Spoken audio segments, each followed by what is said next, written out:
on Sunday, President Prabowo Subianto welcomes the official visit of the Premier of the People's Republic of China, His Excellency Li Qiang, a significant event marking a new chapter in Indonesia-China relations.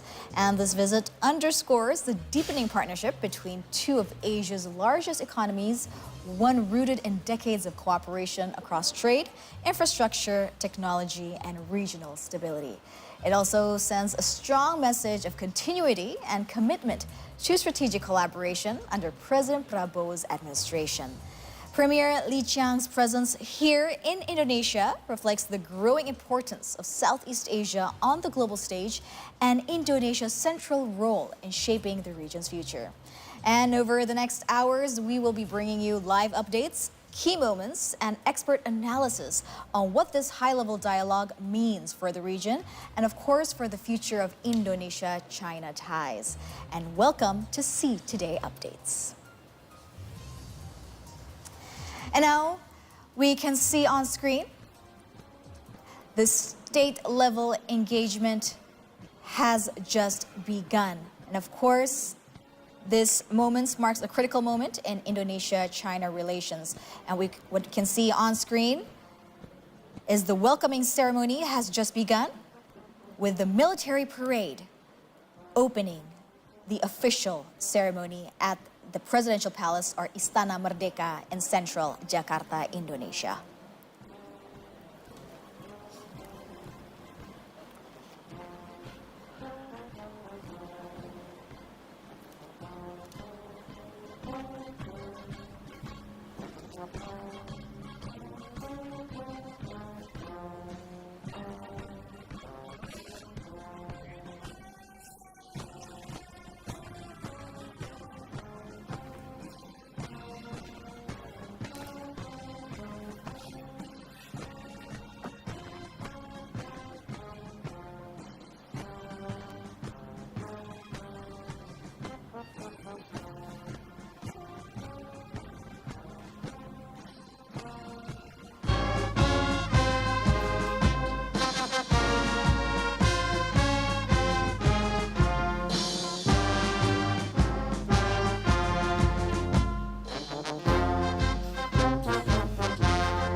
As you can see here, the welcoming ceremony is set to begin at around 9:50 a.m. Jakarta time, and the guards, we can see, is not only honoring both nations' flags, but they are also honoring the 38 provinces of Indonesia. As we can see, they are wearing their traditional outfits from the 38 provinces of Indonesia, which of course is part of the welcoming ceremony of other head of states as well. And this morning, we are to welcome Chinese Premier Li Qiang at the Presidential Palace, Istana Merdeka, Jakarta.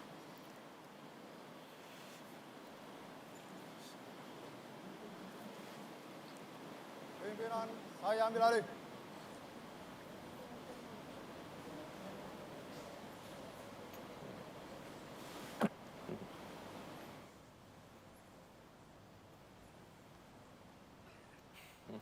And as the welcoming ceremony begins, of course, the state-level engagement marks this critical moment in Indonesia-China relations. Of course, this could shape the region's diplomatic, economic, and security landscape in the years to come. And to help us unpack the significance of this visit and what it means for both countries, we are joined this morning by Teguh Reza Shah, an international relations expert from Pajajaran University. Good morning, Pa Reza. How are you, Bapak? I'm honored to be here. Thank you. Thank you, Pa. The honor is all ours. Can you please tell us, of course, let's begin with the significance of the Chinese Premier Li Qiang's visit to Indonesia, which began just yesterday on Saturday afternoon. Pak Reza, what message does it actually send both domestically and, of course, internationally, especially with President Prabowo in office? Well, Premier Li Qiang is a very powerful statesman in China today. The number one is Xi Jinping. He's number two. He's the premier.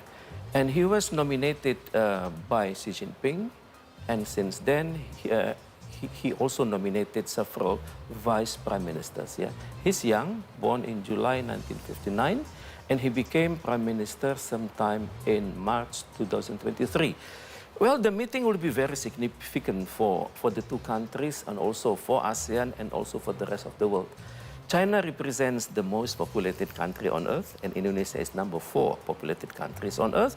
And we have about 75 years of long-standing bilateral relations. China is a strong supporter to Indonesia. For example, China is a member of the ASEAN Plus 3, consisting of China, Japan, and South Korea. And China was also earlier on, was among the first to become the observer of the ASEAN, of the dialogue partner of ASEAN, and China is there. And now our relationship spans so many areas of cooperation, non-aligned movement. China was here in May 1955 in Bandung. And then since then, we became a strong supporter of the non-aligned movement. Okay, Pak Reza. And therefore, we can see right here today, marking that strong alignment and, of course, cooperation, as well as we can see right here on screen, Pak Reza, and of course, our viewers, the Premier has arrived at the National Monument in Jakarta, in central Jakarta. As we can see here, the parade is still ongoing, welcoming Premier Li Qiang. And as we can see on our screen, he is welcomed by students from Indonesia in their uniform on a Sunday, welcoming the Chinese Premier at the National Monument, or Monas. And they are waving both flags, both Indonesian flags and, of course, China's flag, in welcoming Premier Li Qiang. And we can see the students, not only they are from different levels of schools, you can see they are wearing their blue and white uniforms for junior high school from Indonesia.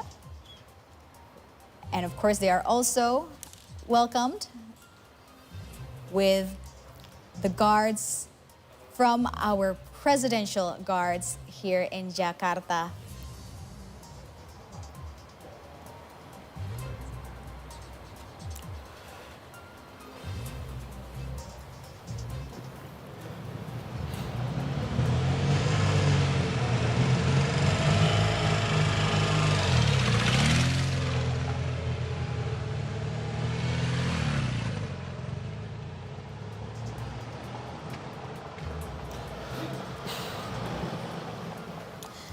And Pak Reza, you have also mentioned before that Indonesia have strong cooperation, and of course, not only we have cooperation in regards to economic, but of course diplomatic ties as well.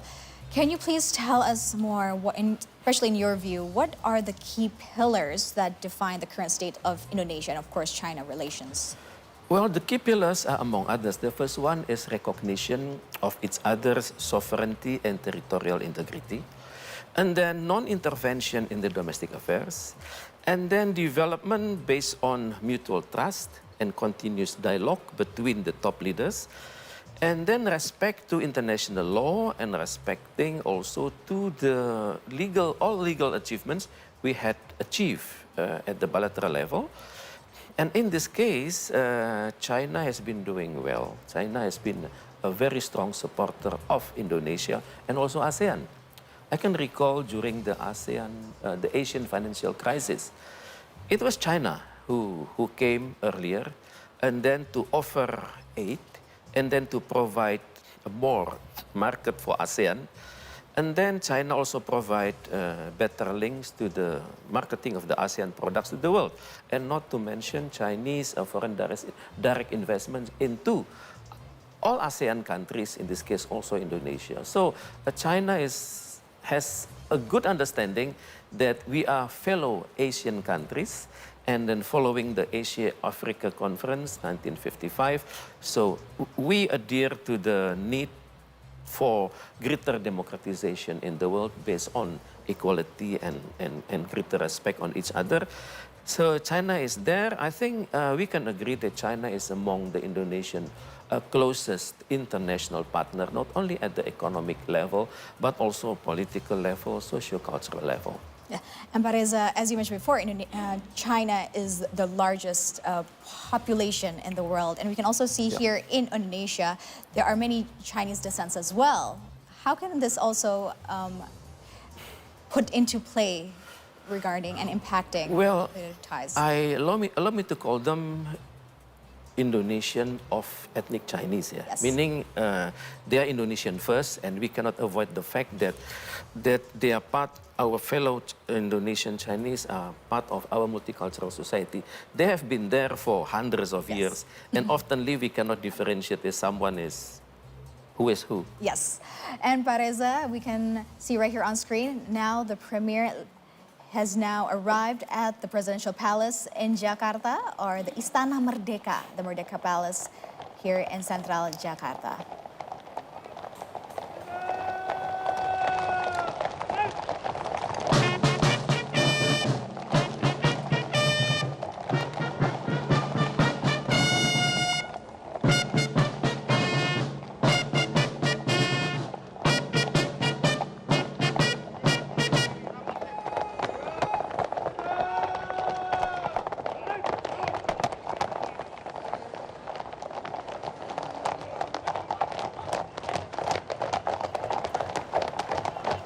And now we can see as well, President Prabowo Subianto is officially welcoming the Premier of the State Council of the People's Republic of China, His Excellency Qiang, at the Merdeka Palace in central Jakarta.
Senjata! Right!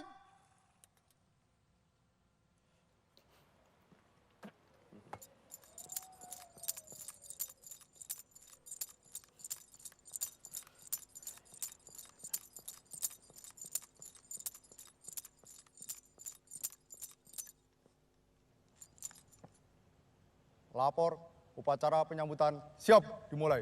Selanjutnya pasukan siap diperiksa.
Upacara penyambutan telah dilaksanakan. Laporan selesai. Kembali ke tempat.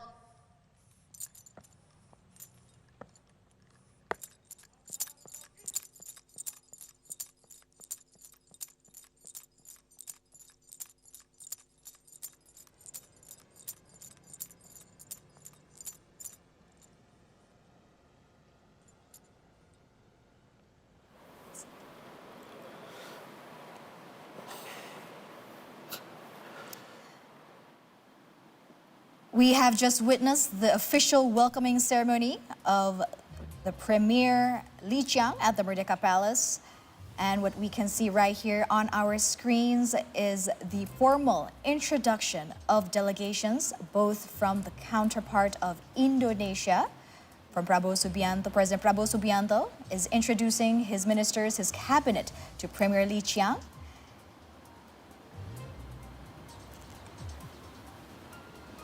And alongside, we can see right here that the cabinet secretary is being formally introduced by President Prabowo Subianto. And we can also see beforehand the Minister of Investment, Rosan Perkasa Roslani.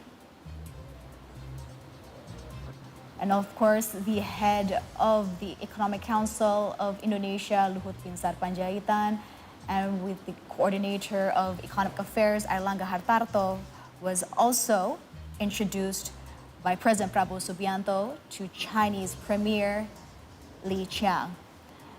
And now we can see His Excellency Qiang introducing the Chinese delegations to President Prabowo Subianto. And if we look back at the welcoming ceremony that is held at Istana Merdeka or Merdeka Palace in central Jakarta. It started at around 10 a.m. Jakarta time, and it was included in the ceremony playing of both national anthems, Indonesia and of course China. And of course we can also have seen how President Prabowo Subianto reviewed the honor guard, and included in the welcoming ceremony as well was a gun salute, which is a formal military honor symbolizing respect, welcome, and of course, a recognition of sovereignty of both nations.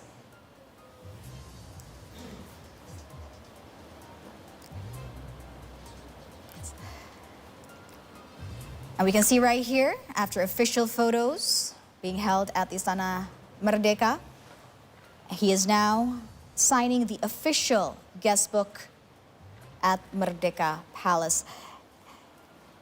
And during this visit, they are, of course, will be scheduled to have a bilateral meeting at the Oval Room where the two leaders will be discussing, focusing on enhancing cooperation on strategic areas between the two countries, both Indonesia and China. And it is expected that included in the discussion will be regarding trade, investment, infrastructure, maritime affairs, and of course, regional security as well. And Pak Reza, as we can see from our screen, how both parts, both Indonesia and of course China, we can see the personal relations that has been shown by President Prabowo Subianto and Premier Qiang. If we can look back, they have first met in 2024 before Prabowo Subianto was elected as the president of Indonesia, and they also have been discussing many areas, including security, because President Prabowo Subianto was, of course, the Minister of Defense. What can we expect from the bilateral talks which are held today at Jakarta, in Jakarta? Well, when top leaders meet here, especially involving the most populated country on earth and the fourth populated country on earth, they will their theme of discussion will cover a lot of items. Bilateral issues, regional issues, and global issues. I think this meeting has been well prepared by the two governments, but these meetings will solidify what we had achieved here. For example, we have trade relations, investment, tourism relations, and then regular consultation. I think this meeting will solidify, saying directly to the world that Indonesia relations with China is going well, going to the right track, based on order, with the clear roadmap. So this is a message to the world. So also internationally, it shows that China's business in Indonesia, Indonesian business in China, bilateral trade is having a solid foundation. Yes, regarding solid foundation, we will now hear President Prabowo Subianto's statement at the Merdeka Palace. Di Istana Merdeka, Ibu Kota Republik Indonesia. Ini suatu kunjungan yang sangat penting menurut kami, karena kunjungan yang mulia menegaskan persahabatan yang baik, yang erat antara Republik Rakyat Tiongkok dan antara Republik Indonesia, juga lebih penting antara rakyat Tiongkok dan rakyat Indonesia. Kita tahun ini menandai 75 tahun hubungan diplomatik. Juga tahun ini adalah 70 tahun konferensi Asia Afrika di Bandung. Dua negara kita masing-masing memiliki sejarah yang panjang, dan sekarang ini kita telah menjadi mitra yang memiliki hubungan strategik yang komprehensif. Yang mulia, saya tegaskan kembali komitmen kami untuk memperkuat kemitraan ini dengan Republik Rakyat Tiongkok dan dengan bangsa Tiongkok. Kami memandang hubungan ini akan membawa kebaikan tidak hanya kepada kedua negara kita, tapi kepada seluruh kawasan Asia dan bahkan mungkin juga dunia. Terima kasih. Saya sekarang mengundang Yang Mulia untuk menyampaikan sepatah dua kata. Silakan. 尊敬的普拉维沃总统阁下，很高兴啊，在中印尼建交75周年之际，我能够应总统阁下的邀请啊，对印尼进行正式访问。我首先转达习近平主席对总统阁下的亲切问候和良好祝愿。去年11月份，总统先生、总统阁下访华期间，我们两国元首就构建具有地区和全球影响力的中印尼命运共同体达成了重要共识，引领两国关系迈上历史上新高度，也为我们双边合作开辟了广阔的前景。我这次访问就是要同印尼方一道，就相关领域的合作，能听得到吗？啊？ Belum ya. Penterjemah kita mana? Taking place at the Merdeka Palace, and President Prabowo Subianto has expressed to the delegations that this is a very important visit as it reaffirms the friendship between both nations, both Indonesia and China. And of course, he also reiterated that this year marks the 75th anniversary of diplomatic ties between Indonesia and China, and of course, the 70th anniversary as well of the Asian African Conference in Bandung, West Java.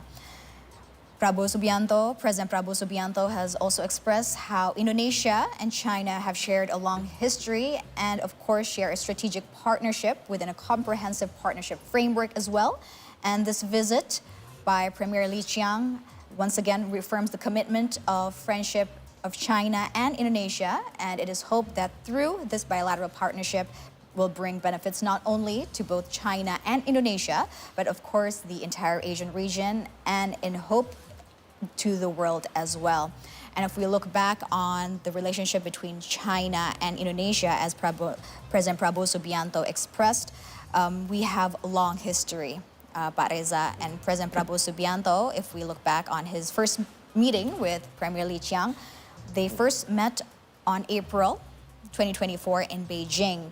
At that time, President Prabowo Subianto was then Indonesia's president-elect, and he has won recently the February 2024 election. And not only that, President Prabowo Subianto also chose China as his first country of visit after the election. Can you please tell us, what does this mean under President Prabowo's leadership for Indonesia? Well, President Prabowo comes from a military background. Yeah. He has been well trained all over the world, and he has special attention on China. First, because he understood the way China perceives the world. China perceives the world that I'm in the middle, and the rest of the world, my peripherals, are my vassal states, meaning countries who are supposed to learn from China, countries who will respect China, and countries who will make strategic decisions in consultation with China. So Indonesia, we have our national interest, but we really understand this is Chinese way of thinking. And also we understand at the moment that the era now is Pax Sinica. And at the same time, there is a stagnant at the Pax Americana. So people are still waiting, will China become number one? And when? So Pak Prabowo anticipates this because of the Chinese global influence at the geopolitical level, geostrategic level, geoeconomic level, and also geo-socio-cultural level. So that's why respecting the ongoing bilateral relations and also respecting the Chinese way of thinking and also acknowledging the closer distance from Indonesia to Beijing rather than Indonesia to New York or Washington, I think it is quite logical that President Prabowo visited China before he became the president and also soon after he became president. So it means a lot for the Chinese because this is a recognition that my neighbor or my fellow Asian countries really understand my philosophy and respect our ongoing historical context. For example, in the first keyword President Prabowo mentioned this visit is very important. Yes, very important because he is the second in the Chinese top leadership at this very moment, and then Prabowo acknowledged the long historical relations, and with regard to China, they have been there since the last 2,000 years. And they are confident that they will still be there while the rest of the world are still up and down, proven with the long-established Chinese, what we call it, Chinese wall. And if we trace our history, we can find that the interaction between the Indonesian older kingdoms with the China has been there. So oftenly, with regard to the past relations, the documents are kept in China, not in Indonesia, because China is a learning society. They keep record. They can trace the past achievements 2,000 years ago, even before we realize what is Indonesia before the name was introduced by Adolf Bastian to the world, Indos and Nesos, and now China. I'm sure, if we would like to have a better understanding of our past, I think China is one of the best library to visit, apart from the international libraries in Holland or in the United States. That's when it comes to history. Then comes to the people's relation. President was correct, because at the moment, we in China, we have something called a comprehensive strategic partnership. A relationship is not only based on the state-to-state level of cooperation, but based on the people-to-people cooperation. For example, we recognize there are inter-province relations between Indonesia and China, and also inter-cities relations between Indonesia and China, and not to mention professional relations involving the business people, and then also universities and schools. So it is quite interesting, because the two governments find that when it comes to future relations, it should be based on the people relations. This is in the same way we think on the ASEAN. ASEAN is not an elitist organization any longer, but people-based organization. So in the same way with China, so if we see during the period, Indonesian youngsters are there. They show the two flags, Indonesian flags and the Chinese flags. For them, this would become a very memorable event, that the future relations are also under the responsibility of the youngsters. Okay, future responsibilities among the youngsters. And Pak Reza, we now go back to see the current updates from Istana Merdeka at the Oval Room, where the bilateral meetings is being held.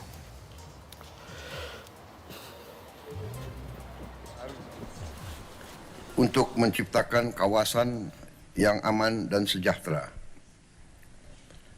Ya. 已经有。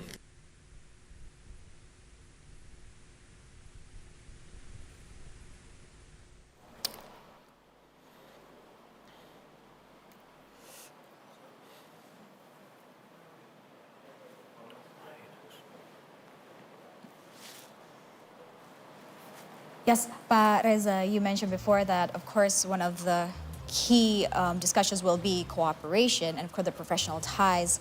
And if we look back as well, the early engagements between Premier Qiang and President Prabowo Subianto, one of the things expressed was the trade cooperation between Indonesia and, of course, China, especially regarding the developments of infrastructure, which China is hoped to be able to boost between the both countries.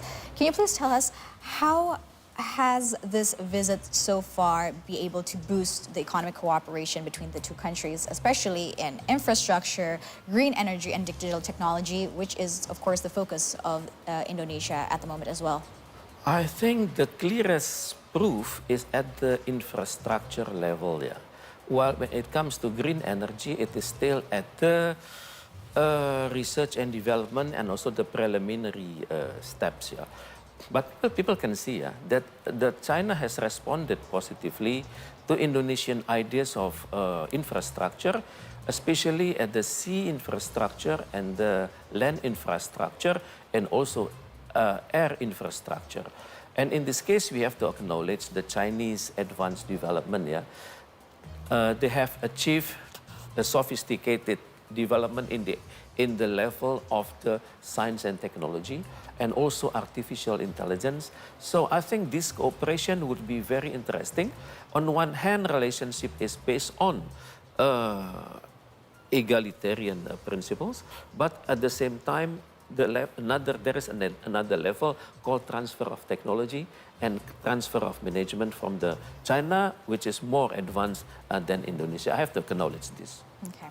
And just last night, President Prabowo Subianto attended the Indonesia-China Business Reception 2025, which was attended as well by the Chinese Premier Qiang. And during the reception, he also expressed that China is currently Indonesia's largest trading partner, where our trade has exceeded 130 billion US dollars annually, which was cited by President Prabowo Subianto. Then he also wished, during the reception, he expressed hopes that not only he hopes that China and Indonesia becomes a learning partner, a production partner, and he wants us to become a partner to jointly enter the global market.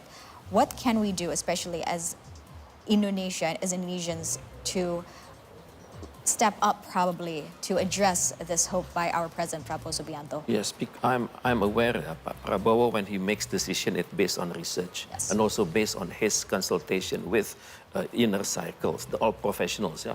Well, indirectly, Prabowo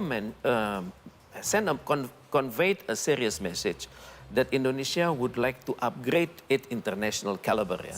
At the moment, we think that Indonesia is a Southeast Asian power, but for me, Indonesia is a qualified middle power.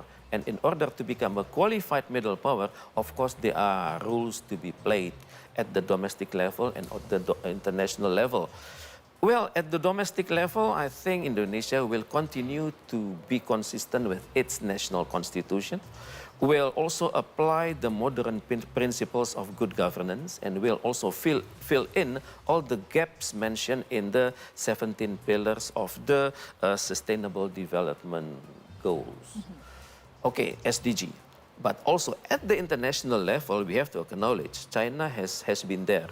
If we see the role of China, their embassies are there in all countries, and their elite are well represented in international institutions.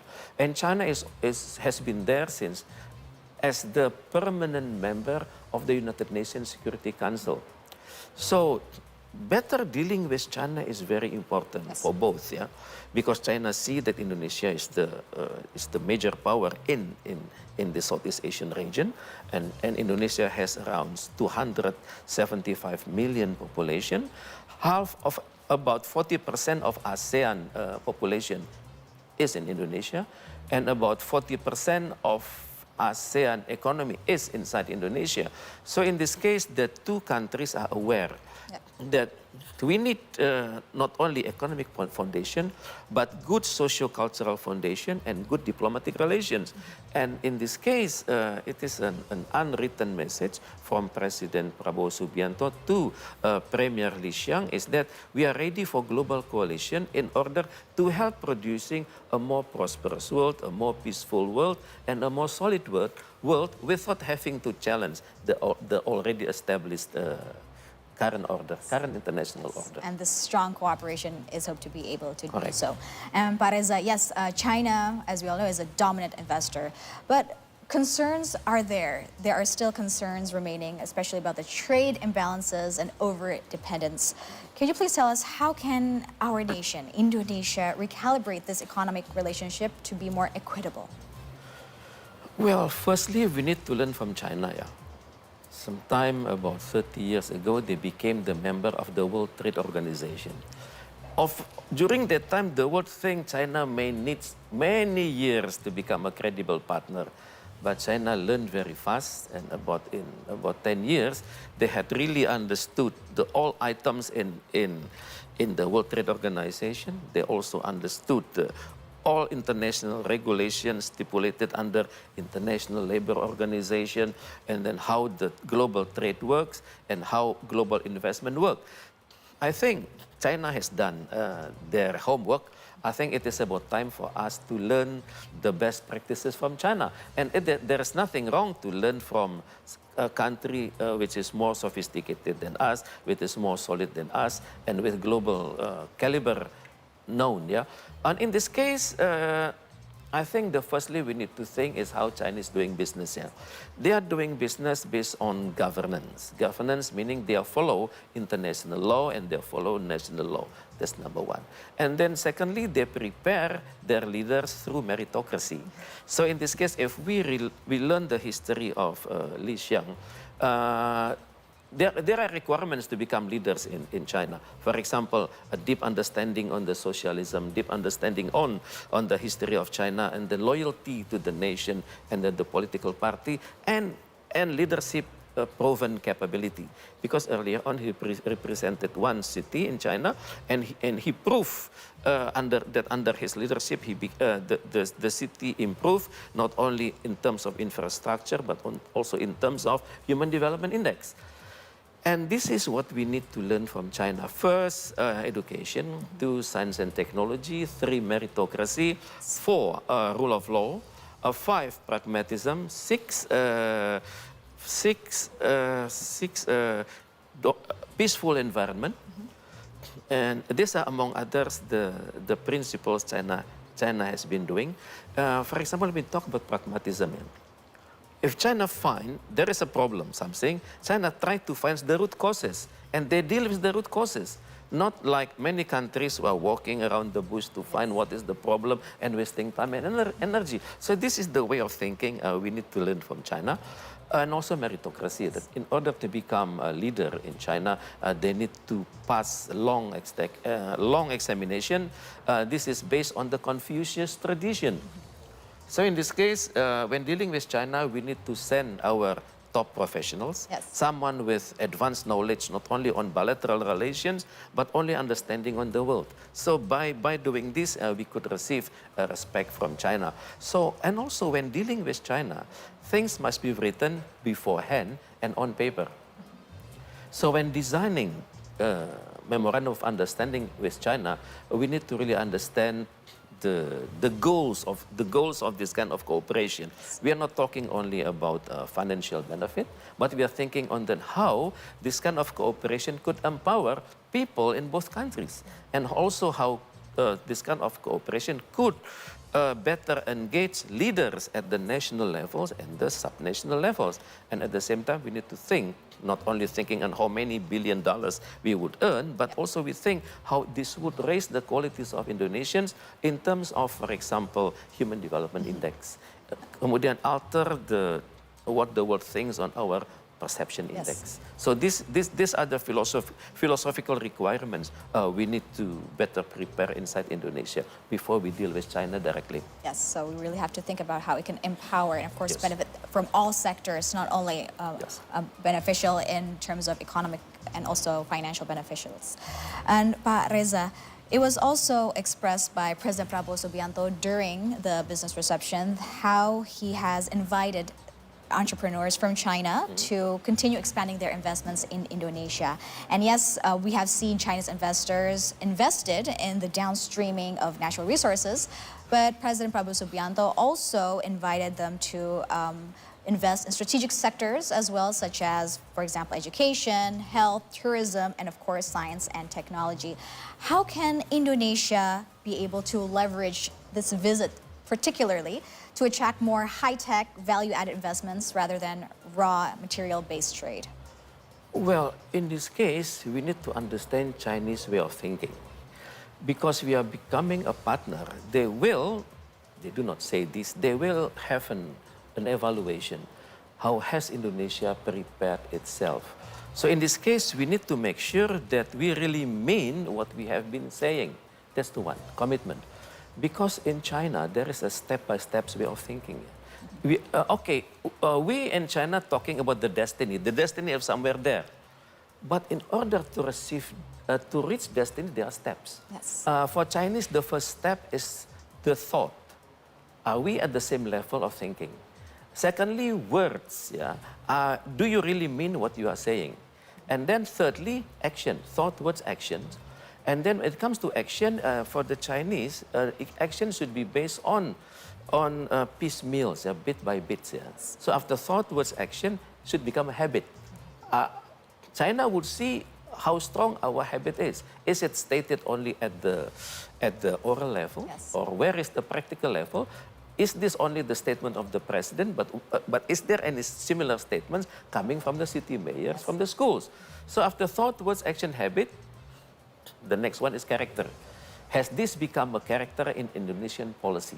So in this case, China would like to see a very consistent country.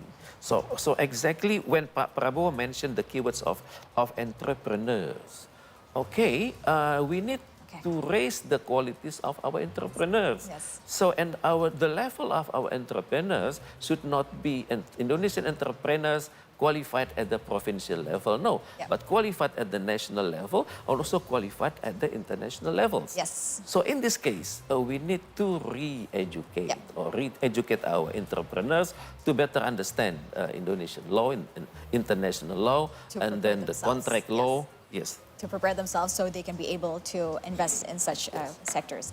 All right, Pak Reza, we will now go back to the Merdeka Palace as Premier Li Qiang begins his official engagement here in Jakarta. Of course, all eyes are on Istana Merdeka, where key discussions are currently being held with President Prabowo Subianto. And for the latest from Merdeka Palace, we will now go live to our news team, Maudi Kalista, who is on the ground with the full update. So good morning, Maudi. What is the atmosphere like there right now, and what can we expect from today's high-level dialogues?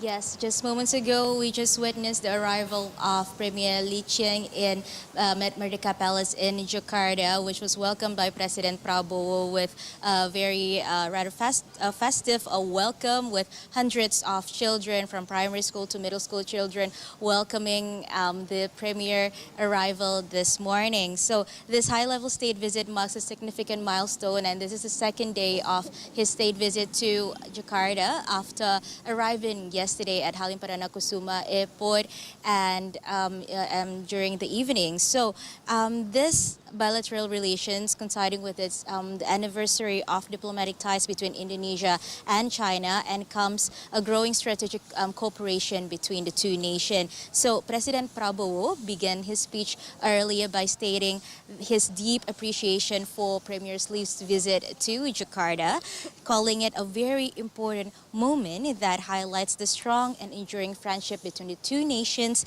not only between the governments but also with the people.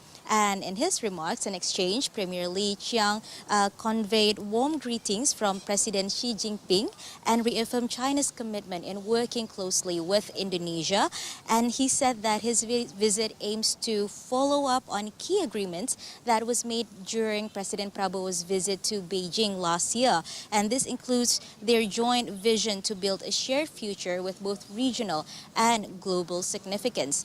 And the Chinese premier also stated that his purpose to Jakarta is to enhance cooperation across a wide range of sectors, and that includes trade, investment, health innovation, and many more. And that also includes digital innovation and people-to-people exchanges. And he stressed that the foundation for the partnership is stronger than ever, and the potential for future collaboration is very vast. So, following the welcome ceremony at Merdeka Palace, they are currently conducting a bilateral meeting, which later on they will sign an MOU, and later on it will be concluded with a lunch hosted by President Prabowo. So we'll continue to monitor the progress, and as for now, we're gonna go inside to witness the MOU signing between President Prabowo Subianto and Premier Li Qiang. That's the update, Sarah. Back to you at the studio. Thank you, Maudi, for your update. And yes, we are looking forward to more updates from you and the team as well. And Pak Reza, as mentioned by Maudi, we are to witness, of course, a number of MOU signing as well at the Merdeka Palace. And if we can see and we look back on the cooperations between Indonesia and China, there has been major infrastructure projects. For example, like the Jakarta-Bandung high-speed rail train, that we can now, of course, use as well. And we can see that it's being daily used by various people here in Jakarta, of course, Bandung. What are the long-term risk or gains from both countries, and what can we expect? Well, for the long term, I think our government has mentioned, we are talking about education, tourism, science and technology. And in this case, we need to prove to China that you are dealing with a high caliber partner. Yes. And then when it comes to the MOU, what I have in mind is MOU should be practiced into realities. When it comes to realities, we need to prepare qualified Indonesians to practice this MOU. And then at the same time, also we need stability, because oftenly when MOU are made, oftenly people are supposed to be discussed earlier on, and also member of parliaments need to know in advance that this MOU will benefit not only the nation but also the provinces. So in this case, we need to make sure that the MOU is well understood. And when it comes to MOU, we need also to understand that who are the actors. The actors are, clear, Indonesian businessmen, in the Indonesian government, but should also mean Indonesian people. So in this case, when we design an MOU, we need to think how it will benefit fellow Indonesians. So MOU needs to be drafted very carefully. There is a science for this. But we need to put our Indonesians first, So when it comes to implementation, we respect the incoming of the Chinese investors, their managements, also their workers. But when there are opportunities for Indonesians to work, for example, at the blue collar levels or also white collar levels, we need to put Indonesians first. So that's why when we drafting MOUs, we need to put our Pancasila ideology first and a total understanding on what Indonesia needs, and then also the principles of the Nawacita, the principles introduced by President Prabowo for the national development. So this is something we need to be aware. So Indonesian top negotiators, we need to be more aware on this before we sign the MOU. Yes, and once again, we have to also understand regarding that as well. Not only we have to understand Asacita as President Prabowo Subianto's, but as the Chinese way of thinking, which you have mentioned before, right? Which was thought, words, actions, habits, and then character, which has to be embodied in our future business deals with China.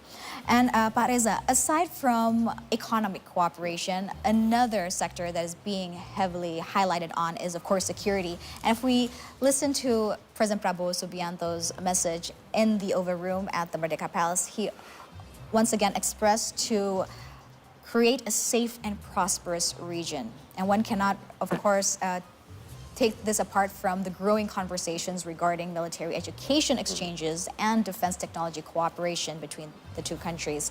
How far should our nation, Indonesia, go on its security collaboration with China, considering its non-aligned foreign policy? Correct, We have been practicing a non-aligned foreign policy since 1948, when Bung Hatta introduced an article published in the Foreign Affairs, And then Bung Karno strengthened the policy into a term called, he called it vivere vere colosso samante, meaning that sailing between troubled waters. And when it comes to sailing, we need to be very careful. We know how the world works, and we know the what we call the spectrums of countries operating around Indonesia.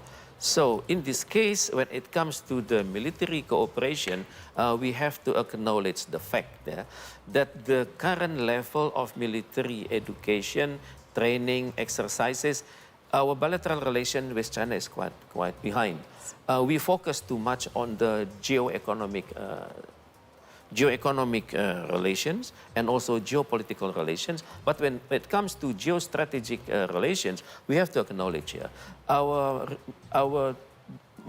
our security relations with China is quite limited if we compare with the American and also EU countries and also Australia. If we take America, USA, we have had regular trainings, regular exercises, and regular education. For example, Prabowo himself, he was trained, educated in the U.S. In U.S. Fort Leavenworth or Fort Benning. He was there, or Fort Bragg, he was there. That's why he surprised President Donald Trump during their talk a year ago, Yes. 2 minutes, 50 seconds, when he said, hey, you speak English at the native speaker level and you seem to know my country. Of course, he said, I was trained in the US. I think it's about time for us to balance. Yeah? We need also, we need to open opportunities for Chinese cadets, for Chinese pilots to be trained in the Indonesian schoolings, and also we do the same for our Indonesian staff to be trained in China. Because when it comes to relation, it has to be reciprocal, yeah? And then with regards to the military training with China, I think we do not expect to have a great training like the Super Garuda Shield, the last one we did in 3 different islands in Indonesia. But with China, we could start from the bottom. Let's say we call it military operation other than war. We start from search and rescue, and then start from capacity building, and then language training and better consultation. So this could be start, and then from there we embark, because for the Chinese, they see perseverance on both sides, and they see that relationship should be based on confidence and then good neighbor policies. So when dealing with China, they do not talk about the results, they talk about the process. This is the same way of thinking with the Indonesian, because we need strong foundations. So in this case, visits between military leaders are important. Visits between military institutions are very important. And then cross-credited cooperation between military universities are also important. So we need to provide a very strong foundation. Then based on that, we could talk to the China wholeheartedly. We have a mechanism called 2+2. You have your foreign minister and defense minister over there. We have at the same table our foreign minister and our defense minister. So they could talk honestly, freely, and based on rationalistic calculation. Because in the same way with the Chinese, we think that process is more important than results. Yeah? Yes. Because what happens if we talk too much on results, but the foundation is not there, infrastructure is not there, human capital is not there, rules and regulations are not there. So we are not building castle in the air. In dealing with China, foundation is very important, and then governance is very important, and then personal relation between leaders is very important. So then we could have a good understanding. And with regard to the South China Sea, I know this is the problems faced by, not only by Indonesia, but the rest of ASEAN countries, yeah? Because we believe on the truth of the United Nations Convention on the Law of the Sea, Yes. in 1981. And then for the Chinese, they have been introducing new kind of principles called the traditional fishing zone, traditional fishing rights, and then based on these issues, they introduced something called 9-dash line. 9-dash line and also 10-dash line. It means a tighter lines. Yeah? This is something unknown in the international law. So the Philippines has challenged this 9-dash line to the World Tribunal, to the Tribunal Court of Justice. Yeah? Yep. And they won.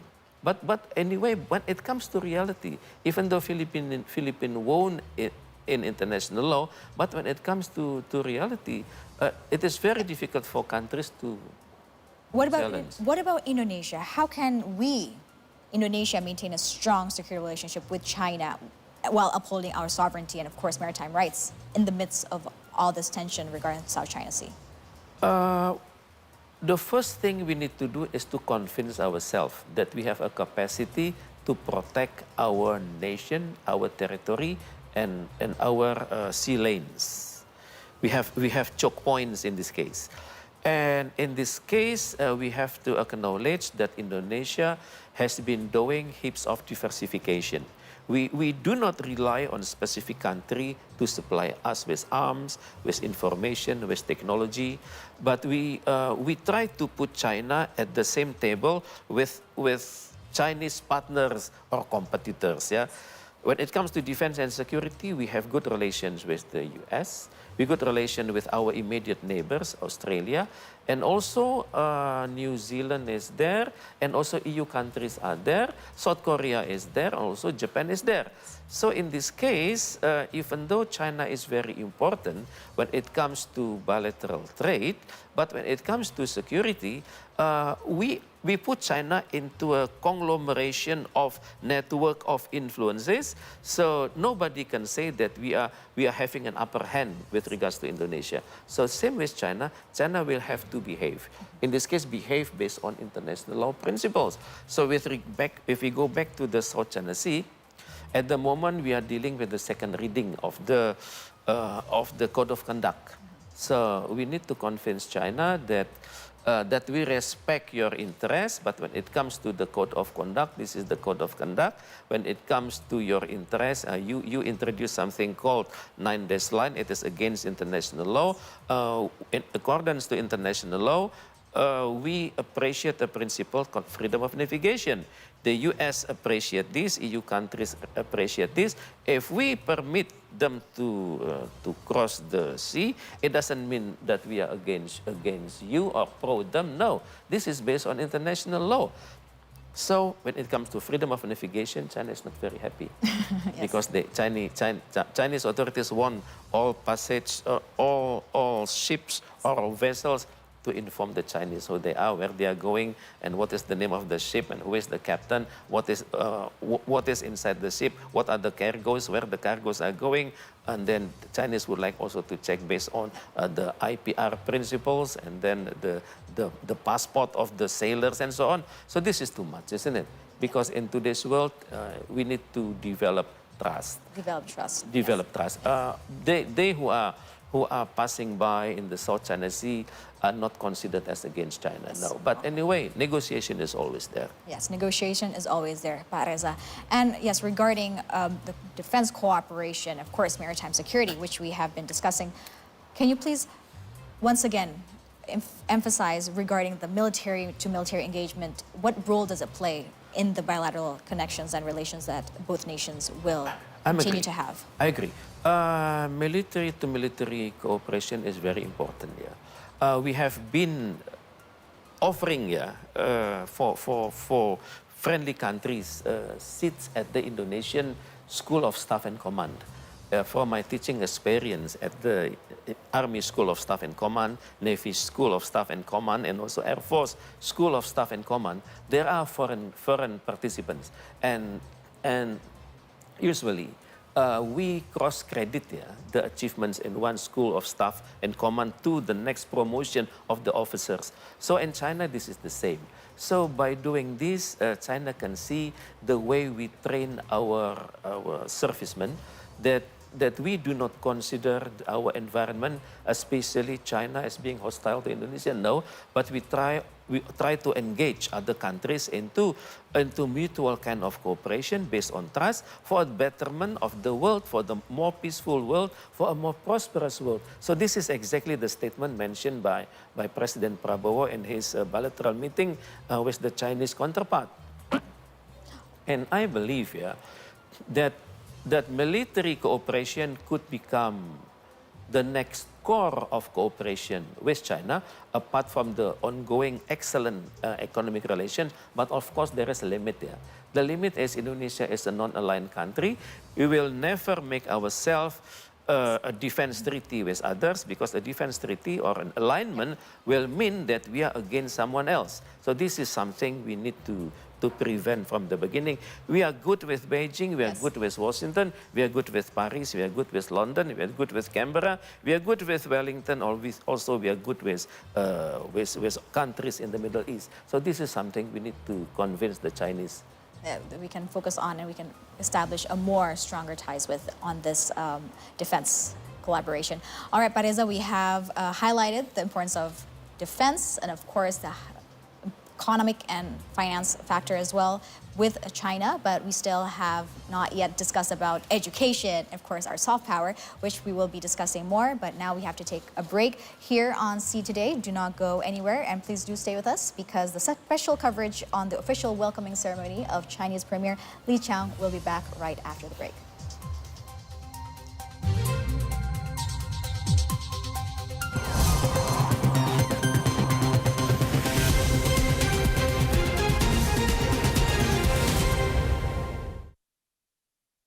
wonderful women, welcome to All About Women.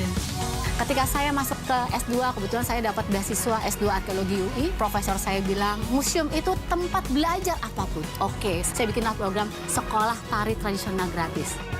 Berharap bisa jadi jembatan untuk anak-anak yang memiliki nasib sama seperti saya, supaya juga mereka bisa keluar dari rantai kemiskinan gitu yang sudah turun-temurun di keluarganya.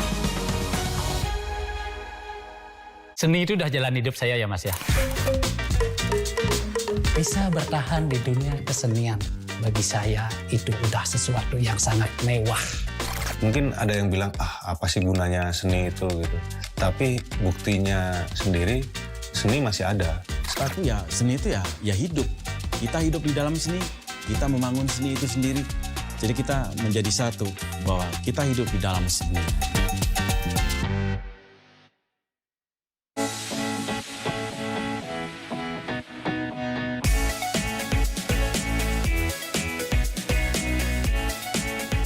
Kita dari pemilihan bumbunya, rempahnya itu asli semua khas Bali. Salah satu favorit masakan Thailand juga adalah tom yum. Rata-rata di sini semua meja hampir memesan tom yum.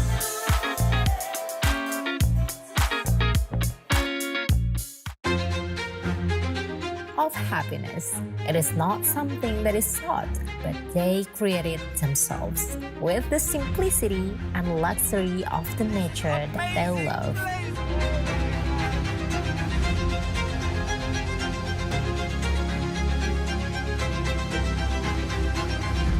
Hopefully, by watching this show, you don't just see beauty of tourism, but you can also realize that we live side by side with other creators.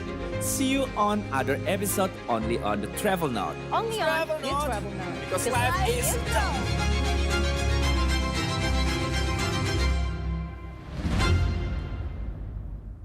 Ada orang yang nggak buang sampah selama hampir 20 tahun. Uma-uma Cafe ini adalah tempat pertama yang menjadikan para lansia untuk menjadi pramusaji. Bersama saya Indi Barens di Teman Bicara. Ya mungkin namanya Rumah Sinari Bumi juga tiba-tiba dari istri saya, karena banyak cahaya yang masuk gitu di rumahnya. Jadi kita namakan sajalah rumahnya Rumah Sinari Bumi. Modern tropis dengan sentuhan Jepang dan Skandinavian. Nah sebenarnya kalau Japandi itu kenapa agak naik daun? Karena menurutku nggak habis masa gitu. Kapanpun bisa dipakai, kapanpun bisa kita gunakan temanya.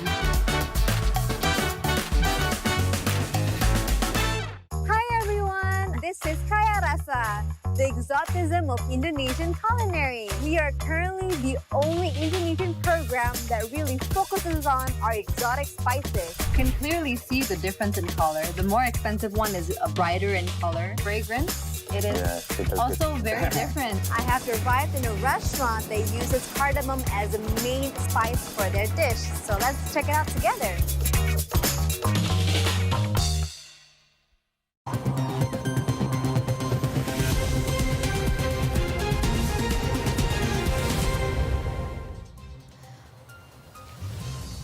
Welcome back on See Today Updates, and you're still with us on the special coverage regarding the official welcoming ceremony of Chinese Premier Li Qiang. Indonesia and China are taking bold steps to strengthen their strategic partnership. During President Prabowo Subianto's official visit to Beijing in November 2024, he held a series of high-level meetings highlighting deeper cooperation in economic, political, and regional affairs. And we have the complete highlights just for you.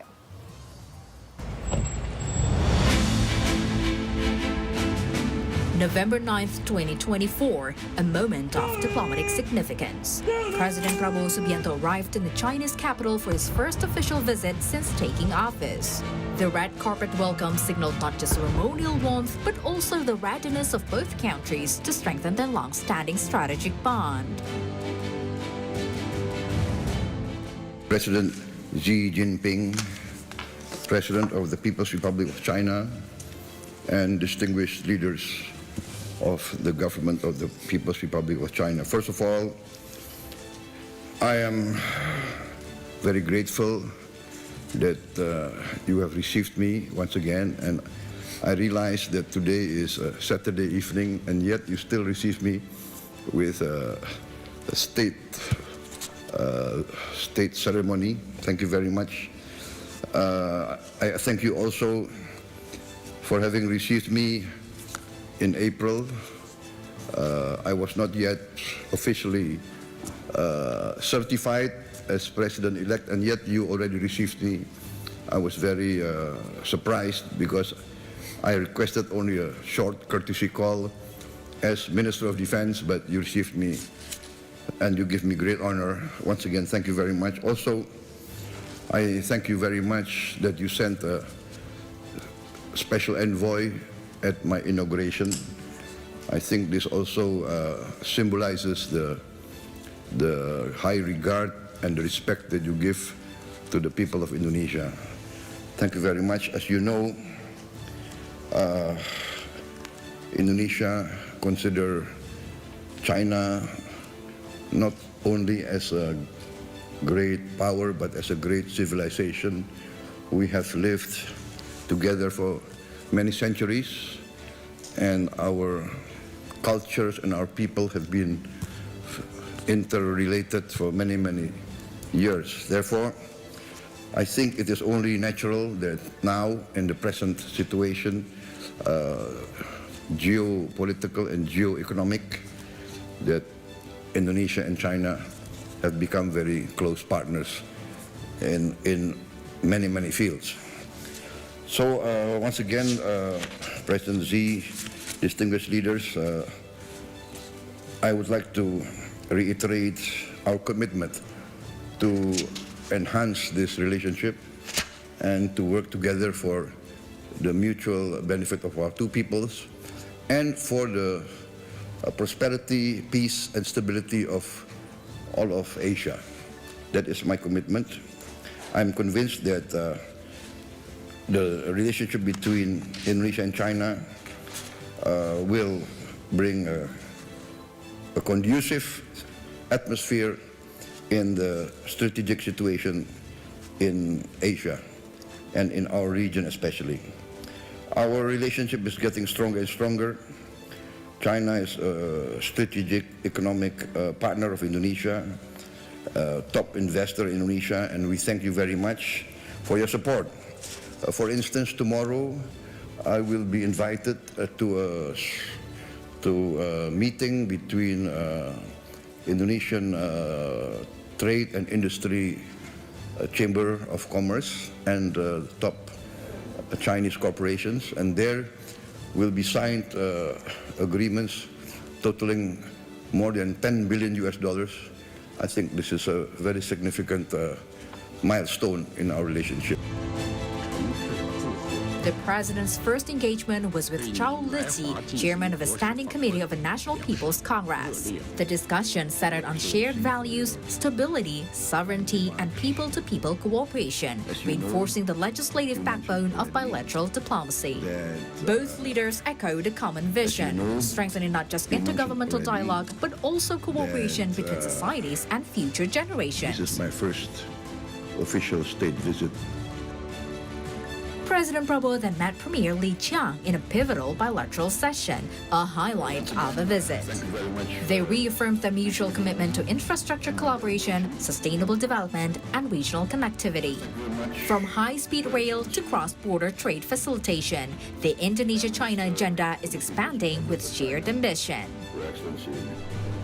On November 10, 2024, the energy of partnership was unmistakable at the Indonesia-China Business Forum. In front of major Chinese and Indonesian companies, President Prabowo delivered a forward-looking message. Indonesia is open for business and for partnership. We welcome more investment, and we will work very hard to provide a good atmosphere, a good facilities, and a good welcoming for our brothers and sisters from China. If you see and you notice the Indonesian entrepreneurs and leaders, I think most of them have a lot of Chinese DNA, maybe including myself, I think.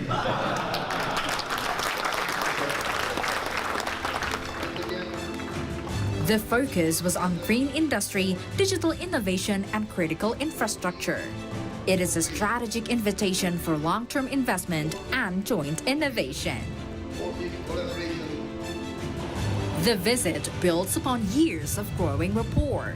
During his tenure as Minister of Defense, President Prabowo had already laid the diplomatic groundwork through multiple visits and joint defense initiatives with China. Now, as head of state, he brings a broader vision, one that unites economic growth with regional stability and global relevance. As geopolitical tides shift across the Indo-Pacific, Indonesia is asserting itself as a balanced voice, independent yet inclusive. This visit demonstrates that diplomacy, when guided by purpose and principle, can elevate not just relations, but a shared destiny. From a halls of a great hall of a people to the boardrooms of business leaders, Indonesia and China are writing a new chapter together, one rooted in trust, guided by vision, and driven by the hope of regional peace and prosperity. Distinguished guests. Yes, a new chapter for Indonesia and China. And regarding this, we are still with Pak Reza, international relations expert. Pak Reza, still continuing on the bilateral relationship between China and Indonesia.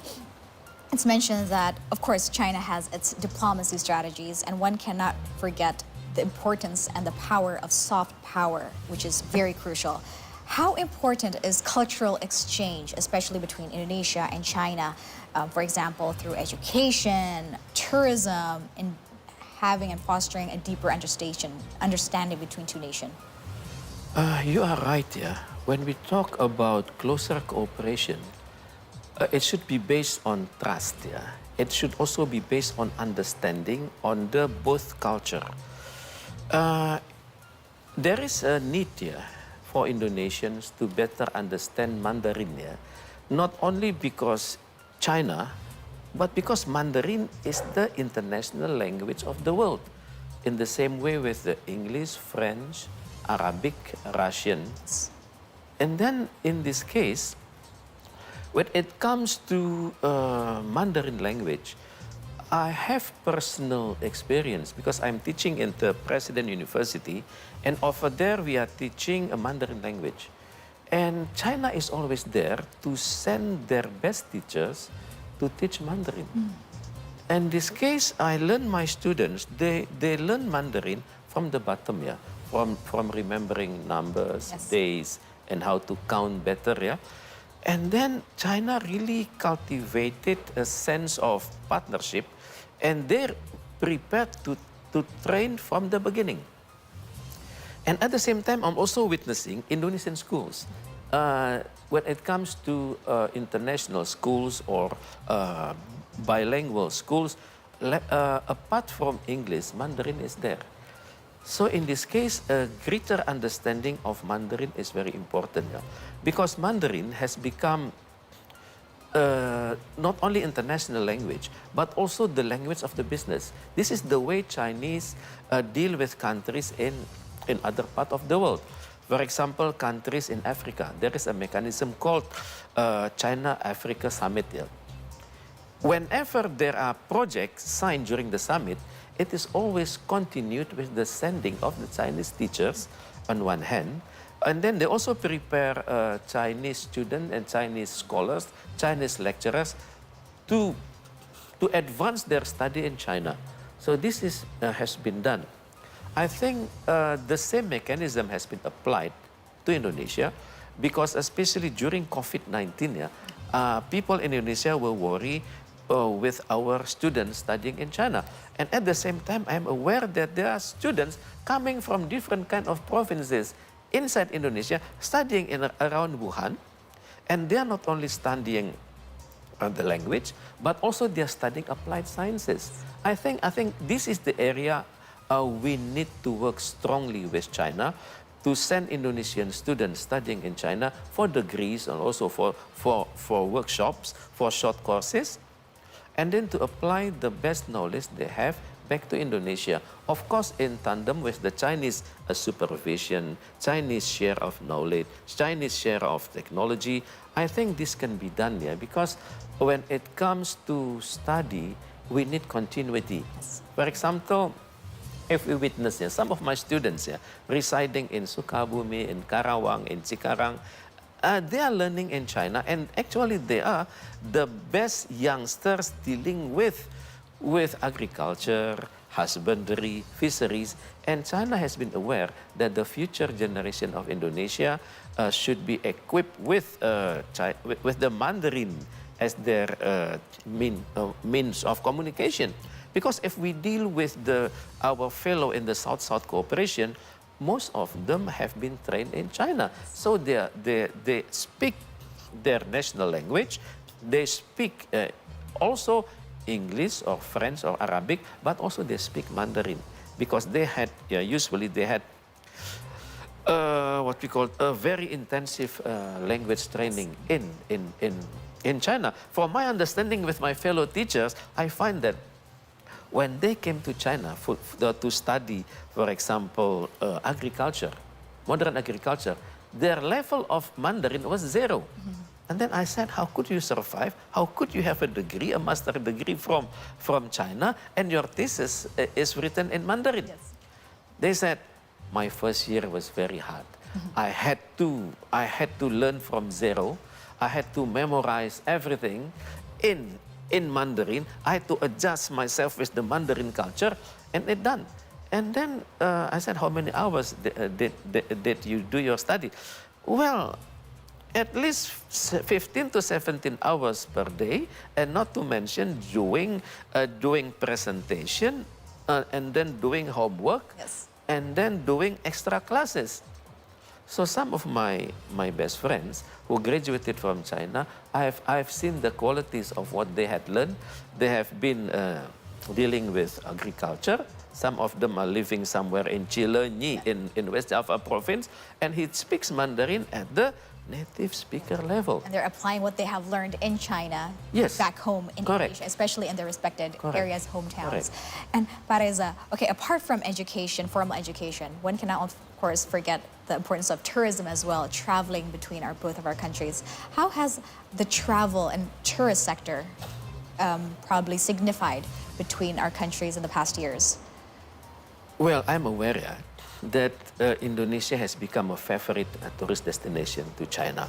Yes, and in the same way with Indonesians going to China. Yeah. Well, in this case, we need to acknowledge tourists are foreigners. Tourists need to respect the international law, and tourists need to expect a domestic law. So in this area, we need to be very concerned that for the Chinese tourists coming to Indonesia, they're really coming based on their tourist visa and not to do business. And usually, in some cases, we find foreign tourists are doing business inside Indonesia, and this is prohibited. I think this could be understood by the two leaders. Yeah, but when it comes to tourism, I think this is the era of modern science and technology. When tourists come, they do not only see, but they also picture, and also they upload what they are seeing to the rest of the world. So in this case, it is about time for us to better prepare. That when it comes to Chinese tourists coming to Indonesia, we need to ensure that they're coming to the right place, they're meeting the right tourist guide, and they're coming to the right destination, tourist destination, with proper guidebook, proper signs, and also proper schedules. Because oftenly, considering the infrastructure development, we have problems on the road. Oftenly, for the Chinese, they're using AI in their communication, so they know exactly the routes and then the length of the trip. And also they can use advanced technology. They speak in Mandarin, and the computer says something in Bahasa Indonesia. So we need to learn Mandarin so that the qualities of our guides, our tourist guides, should be at the same par with the artificial intelligence. Yes. And through this, better heart-to-heart communication can be cultivated. So by doing this, we could convince our Chinese counterparts that Indonesia is a friendly country, a good environment, and then well-prepared infrastructure, and we welcome tourists coming from China using Mandarin as media communication, and we are ready to cater their needs in Indonesia in accordance to their culture. So this is something we need to convey to the Chinese, that Indonesia is there, Indonesia is ready for a good cooperation, not only at the state level, but also at the people-to-people level. That we are ready from all parts of levels. Yes, Pak Reza. And it was mentioned various times by Premier Qiang and, of course, President Prabowo Subianto that this visit, this 3-day visit in Jakarta by the Premier, coincides with the significant anniversaries, the 75th year of diplomatic ties between Indonesia and China, and as well with the 70th anniversary of the Asian African Conference in Bandung. And now it is said that we are entering a new chapter, the bilateral relationships between Indonesia and China. How has these milestones served as a reminder of the historical ties between our countries? And what chapter are we now in? Let's start with 1955. Yeah. Some of the Chinese delegation, they had an air crash somewhere close to Natuna Island. But the Chinese leader came to Indonesia to convince China that regardless what is happening with our plane, China is represented. So based on this event, China's leaders, they always come to Indonesia when we commemorate big events, national days and then Asia-Africa Conference. Yeah? And since then, China has made the Asia-Africa Conference as the milestone in their global diplomacy. So at that time, some good number of countries were still colonized in 1955. But if we check the speech of President Sukarno at the United Nations General Assembly, he mentioned in his speech entitled "To Build the World Anew," he asked the rest of the countries to count how many newcomers coming from Asia, Africa, and they counted all together because we didn't see you last year, but now you are here and you are integrated with your fellow Asian African countries. More than 25 within a short time.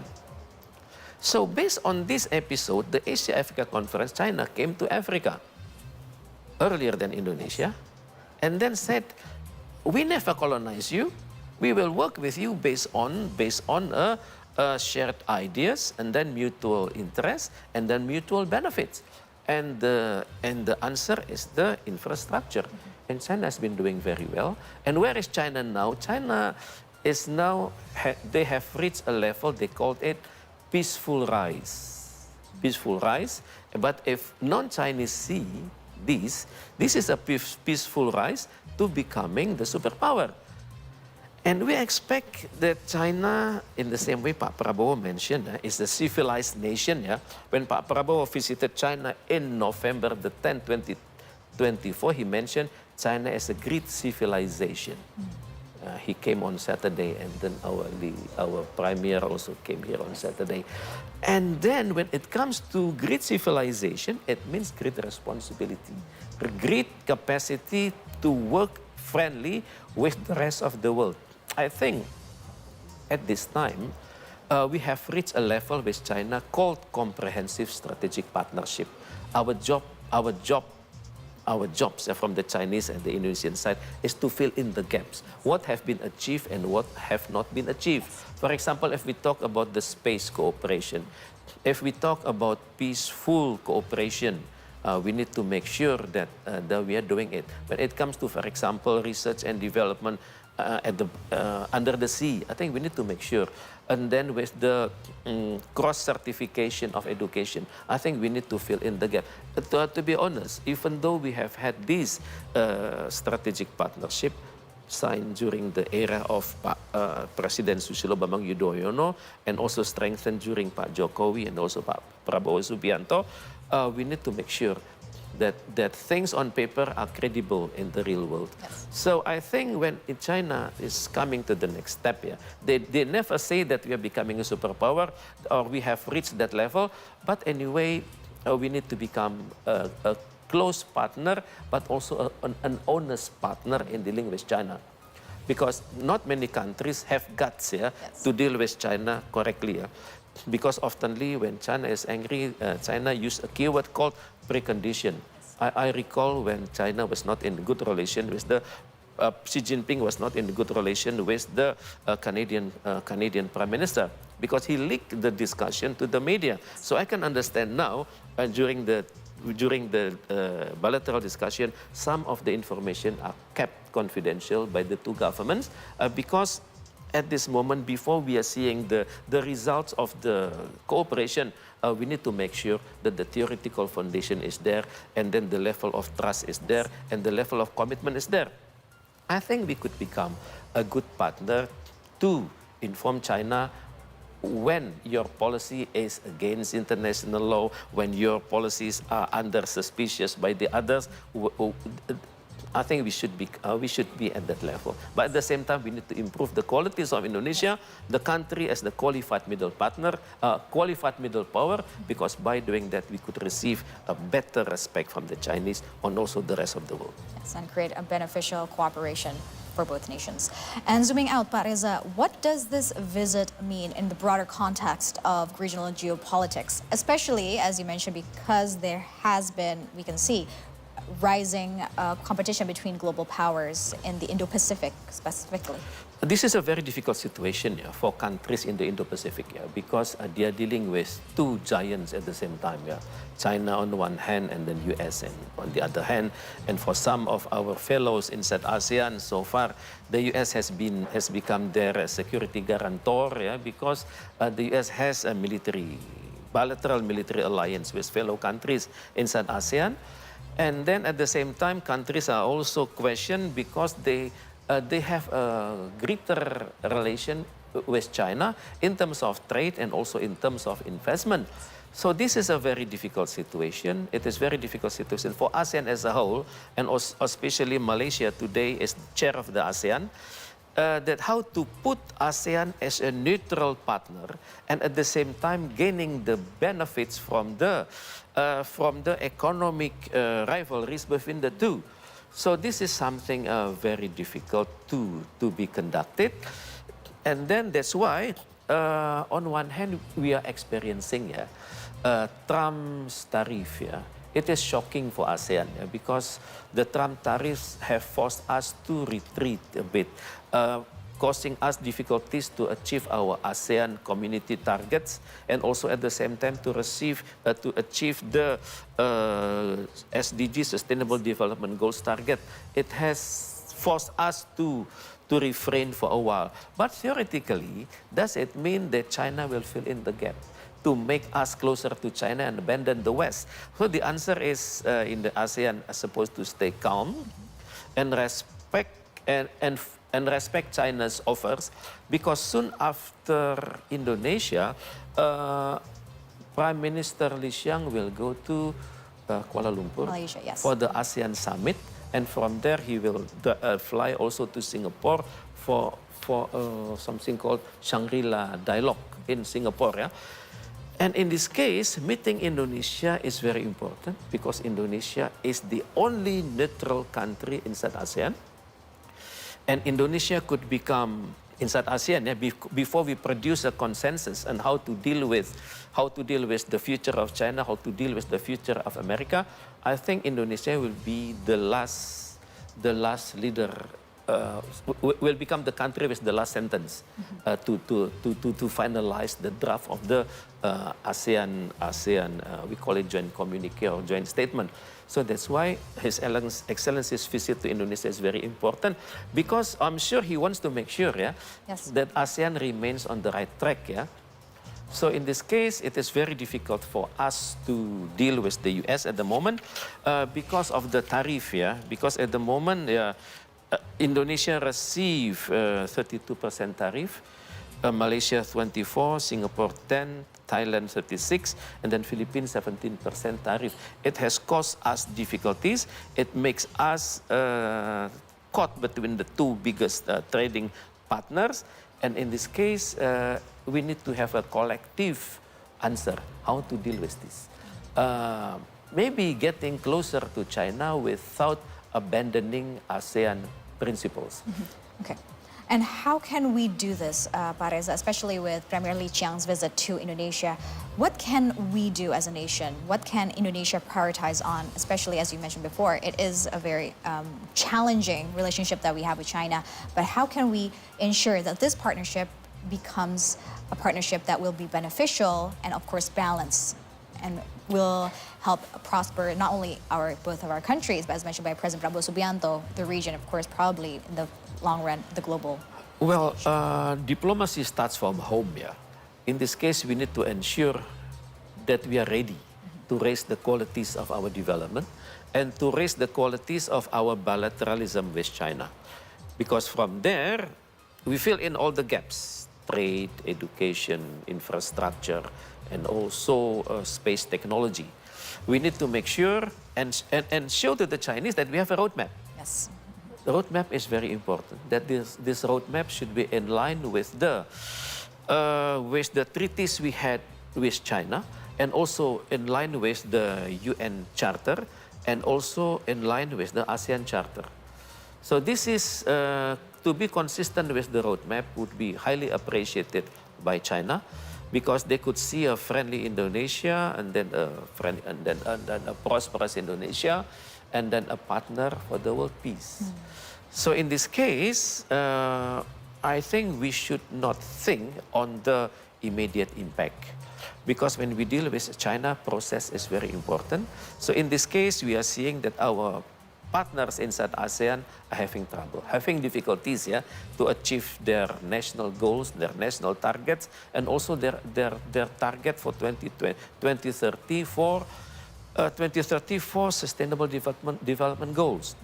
So in this case, China will understand that we will stay somewhere in the middle, even though we maintain cordial relations with China for better trade, for better investment, and then for better partnership without abandoning the US. So I know this will involve advanced diplomatic skills from ASEAN. So in this case, during this difficult time, I think until year 2030, we keep adhering to international law. We make sure to the Chinese and to the Americans that we will never make ourselves as your tail. This is among other. And then what else? And then during this peaceful period until 2030, we speed up with our ASEAN community, achieving all blueprints of the ASEAN political security community, ASEAN economic community, and ASEAN socio-cultural community. And we need to speed up with regards to the 5-point consensus with regard to Myanmar. We need to make sure that ASEAN is solid.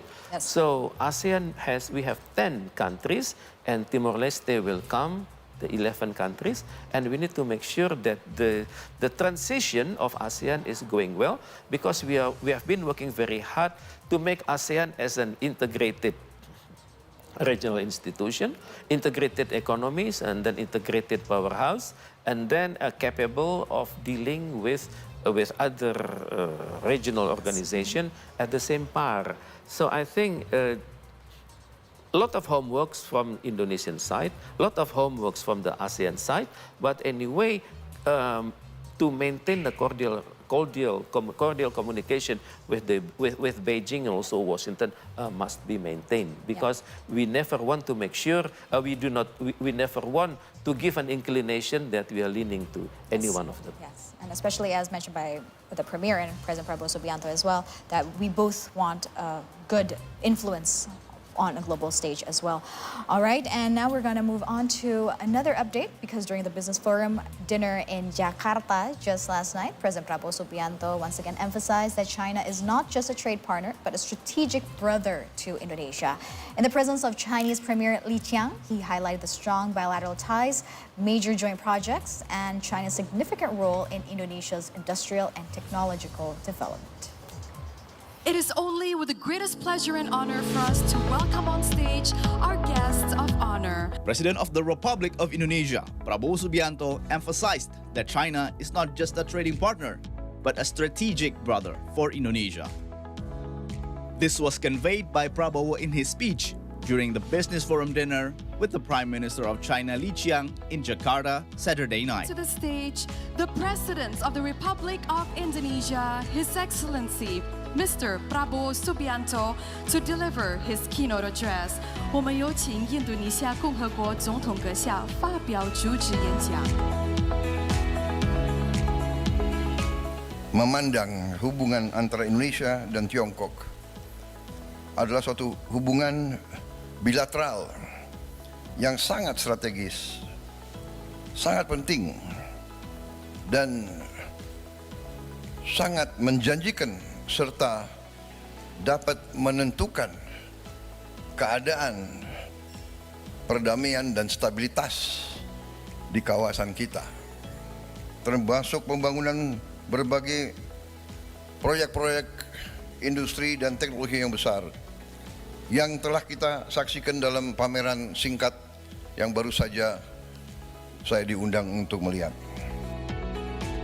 The trade and investment relationship is a real proof of the joint commitment of the two countries to build a stronger and more prosperous future for both nations. For that, Prabowo emphasized his commitment to maintain what has been established between the two countries, even improving it.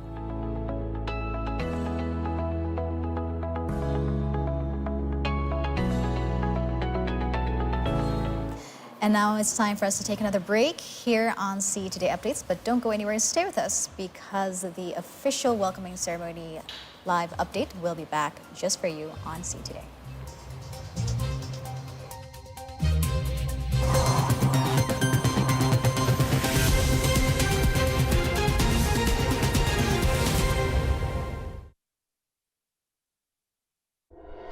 Indonesia has many endemic species. Its wildness and uniqueness make its existence threatened with extinction. So, how do they try to conserve it?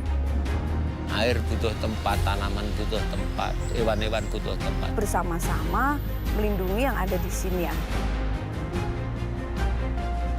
Kita jaga, kita rawat, dan kita lestarikan. Only in Wild Cage. Moto hidupku adalah bermimpi, berusaha, dan berdoa. Sebenarnya nggak nyangka juga sih, kayak tong setan ini, pekerjaan ini membawa aku sejauh ini sampai bisa main tong setan ke luar negeri. Dari dulu aku sangat suka banget hal-hal yang berbau menantang dan ekstrim. Maka dari itu aku bisa terjun di dunia trail ini, yang dimana kan cewek itu jarang banget ya suka hobi di sini.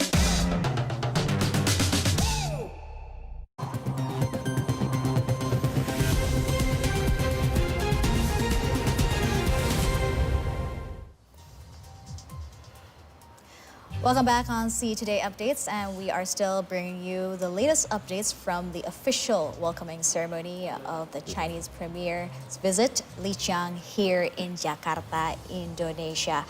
And we have just witnessed, ladies and gentlemen, viewers of See Today, the welcoming ceremony of Chinese Premier Qiang visit has began in the Merdeka Palace in Central Jakarta, Indonesia at 10 a.m.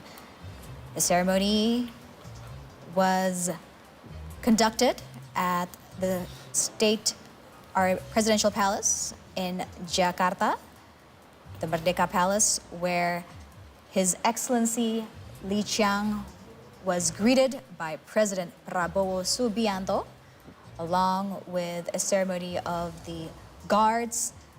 He was also greeted with students from elementary schools, junior high schools, and high schools from Indonesia, waving flags of both nations, Indonesia and China. At the ceremony, we can also hear the gun salutes, which promotes and emphasizes our highest respect for His Excellency's visit to our country.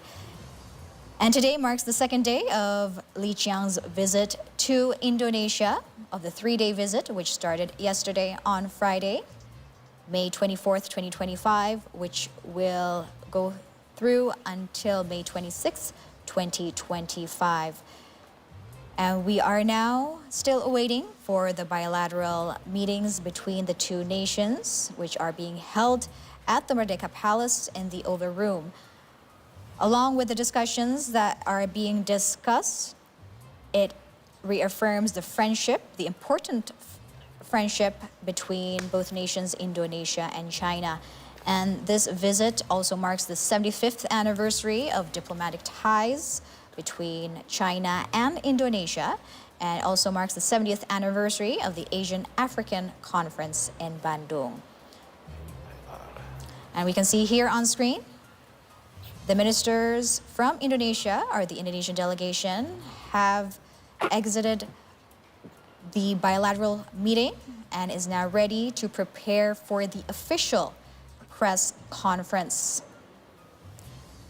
They have also concluded the joint communique, and we are now awaiting for the official press conference from President Prabowo Subianto, the President of the Republic of Indonesia, along with His Excellency Qiang, the Premier of the State Council of the People's Republic of China.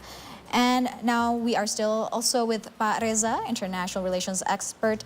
Pak Reza, what can we expect from the joint communique, the bilateral meetings, and of course, as we seen before, just a break very briefly, the discussions, the business forum, which was held last night, because President Prabowo Subianto has mentioned that China is a long-standing brother of Indonesia. Yes, I think, interestingly, Pak Prabowo has contributed one term to international relations. The term is strategic brother. Yes. Strategic brother, when it comes to the term strategic brother and seeing the ongoing relations between Indonesia and China, I think Pak Prabowo is speaking at the two levels, at the psychological level and at the strategic level. At the psychological level, when it comes to brothers, brothers are living in a family. Who are the family? Well, the family are the family of nations, countries under the UN. And then when it comes to brothers, there is older brother and younger brother. So we have agreed to make ourselves as the younger brother, meaning psychologically we expect China to better contribute to Indonesian development because we come from the same. Pak Prabowo mentioned from the same DNA. He mentioned that if it is checked inside him, there is a Chinese DNA. Okay, because Indonesia itself is a multicultural society. Mm-hmm. But when it comes to the strategic level, and now we can see the strategic cooperation is now being continued from the Merdeka Palace, Pak Reza. Yes. We are now to witness the Republik Rakyat Tiongkok telah bersepakat untuk terus memperkuat kerjasama antar kedua negara. Selanjutnya, kita akan memasuki sesi penandatanganan dokumen Memorandum of Understanding. 尊敬的各位来宾，印度尼西亚共和国政府与中华人民共和国政府一致同意深化两国合作。现在开始进行谅解备忘录签署仪式。 MOU pertama antara Bank Indonesia dan People's Bank of China mengenai pembentukan kerangka kerjasama untuk mendorong transaksi bilateral dalam mata uang lokal. Kami mohon dengan hormat Gubernur Bank Indonesia dan Gubernur People's Bank of China untuk melaksanakan penandatanganan. 印度尼西亚银行与中国人民银行关于促进双边本币交易的合作框架首次谅解备忘录。我们有请印度尼西亚银行行长与中国人民银行行长签署。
Mohon berkenan untuk diperlihatkan kepada awak media 请向媒体展示，谢谢。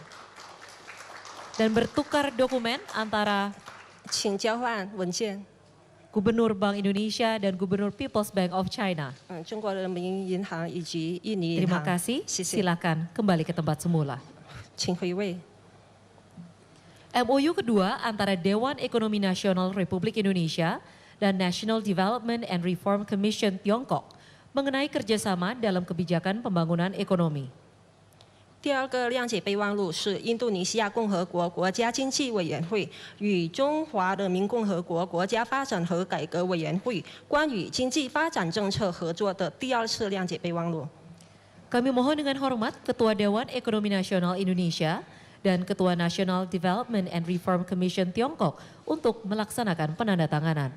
我们恭请印度尼西亚国家经济委员会主席与中国国家发展和改革委员会主任签署。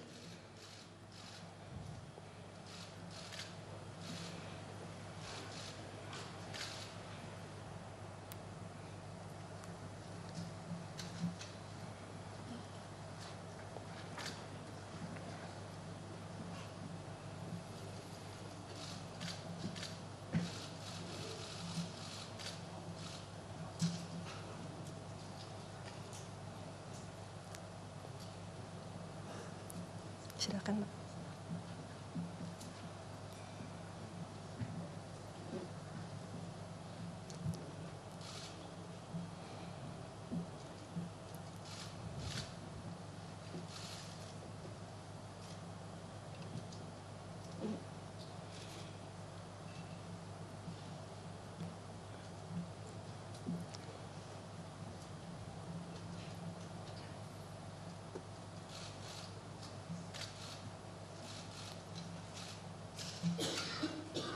Kami mohon kesediaannya untuk memperlihatkan kepada rekan-rekan media.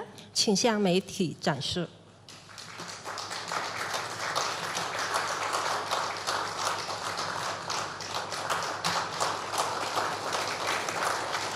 Terima kasih. Silakan kembali ke tempat semula. 谢谢，请回到位置。 MOU ketiga antara Kementerian Koordinator Bidang Perekonomian Republik Indonesia dan Kementerian Perdagangan Republik Rakyat Tiongkok mengenai penguatan kerjasama ekonomi di bidang industri dan rantai pasok. 第三个备忘录是印度尼西亚共和国经济统筹部与中华人民共和国商务部关于加强产业链、供应链经济合作的首次谅解备忘录。 Kami mohon dengan hormat Menko Perekonomian Republik Indonesia dan Menteri Perdagangan Republik Rakyat Tiongkok untuk melaksanakan penandatanganan. 我们恭请印度尼西亚经济统筹部部长与中国商务部部长签署文件。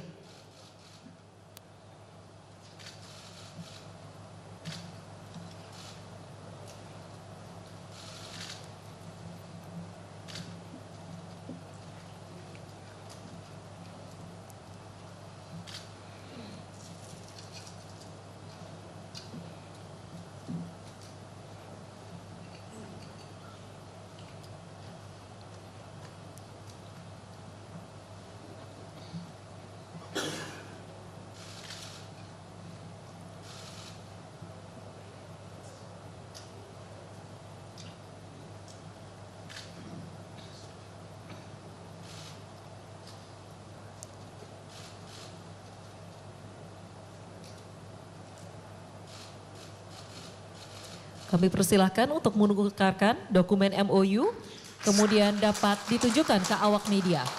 请向媒体展示文件。 Terima kasih, silakan ke tempat semula. 请回到位置上。 MOU keempat antara Kementerian Koordinator Bidang Perekonomian Republik Indonesia dan Kementerian Perdagangan Tiongkok dan Pemerintah Provinsi Fujian Tiongkok mengenai kerjasama Two Countries Twin Parks. 第四个合作备忘录是印度尼西亚共和国经济统筹部与中华人民共和国商务部以及福建省人民政府关于两国双元合作。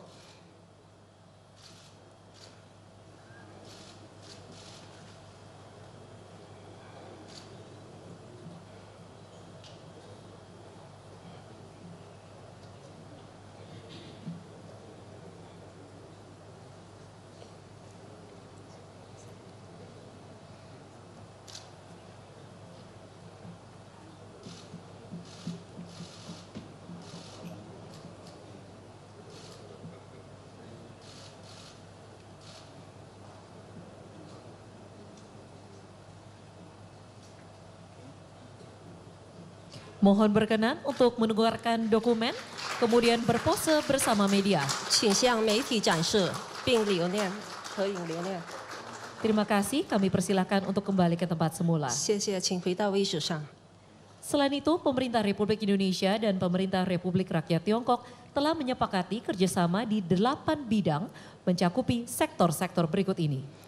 印度尼西亚共和国政府与中华人民共和国政府已就以下8个领域的达成合作协议。 Pertama, pariwisata antara Kementerian Pariwisata Indonesia dan Kementerian Kebudayaan dan Pariwisata Tiongkok. 第一个是旅游业，印度尼西亚旅游部与中国文化和旅游部。 Kedua, ekspor pertanian antara Badan Karantina Indonesia dan General Administration of Custom Tiongkok. 第二个是农产品出口，冷冻榴莲，印度尼西亚检疫局与中国海关总署。 Ketiga, pengobatan tradisional antara Kementerian Kesehatan Indonesia dan National Administration of Traditional Chinese Medicine Tiongkok. 第三个，传统医药，印度尼西亚卫生部与中国国家中医药管理局。 Keempat, pencegahan dan pengendalian tuberkulosis antara Kementerian Kesehatan Indonesia dan National Disease Control and Prevention Administration Tiongkok. 第四个，结核病防控。 是印度尼西亚卫生部与中国国家疾病预防控制局。 Kelima, kerjasama investasi antara Danantara dan China Investment Corporation. 第五个，投资合作是印度尼西亚投资机构 Danantara 与中国投资有限责任公司。 Keenam, kerjasama bisnis strategis antara Kadin dan China Chamber of Commerce in Indonesia. 第六个，战略商业合作。 由印度尼西亚工商会与中国印尼商会。 Ketujuh, kolaborasi media antara Antara dan China Media Group. 第七个，媒体协作由印尼安塔拉通讯社与中国中央广播电视总台。 Kedelapan, kerjasama kantor berita antara Antara dan Xinhua News Agency. 第八个，通讯社合作由印尼安塔拉通讯社与新华社。 Demikian sesi penandatanganan MOU telah selesai. 备忘录签署仪式圆满结束。 Kami mengundang Presiden Republik Indonesia dan Perdana Menteri Dewan Negara Republik Rakyat Tiongkok untuk berkenan menuju ruang oval guna persiapan jamuan resmi. 我们恭请印度尼西亚共和国总统阁下以及中华人民共和国国务院总理前往椭圆形进行火宴。 Kami mohon dengan hormat kepada anggota delegasi resmi Indonesia dan Tiongkok untuk segera bergerak menuju ke Istana Negara untuk acara jamuan 请印 santap 度尼 siang. 西亚和中国代表团前往国家宫。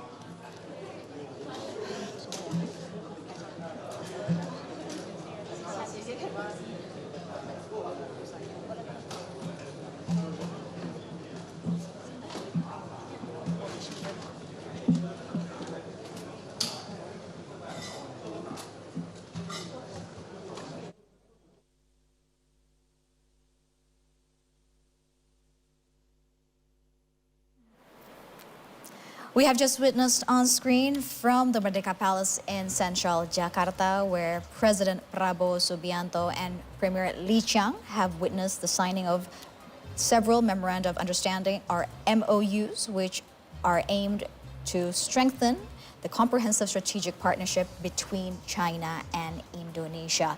Along with the MOU signed are between the Director of People's Bank of China, along with the President of Bank Indonesia, which have signed an MOU regarding the payment methods cooperation, a framework for local currencies for cooperation in the payment system.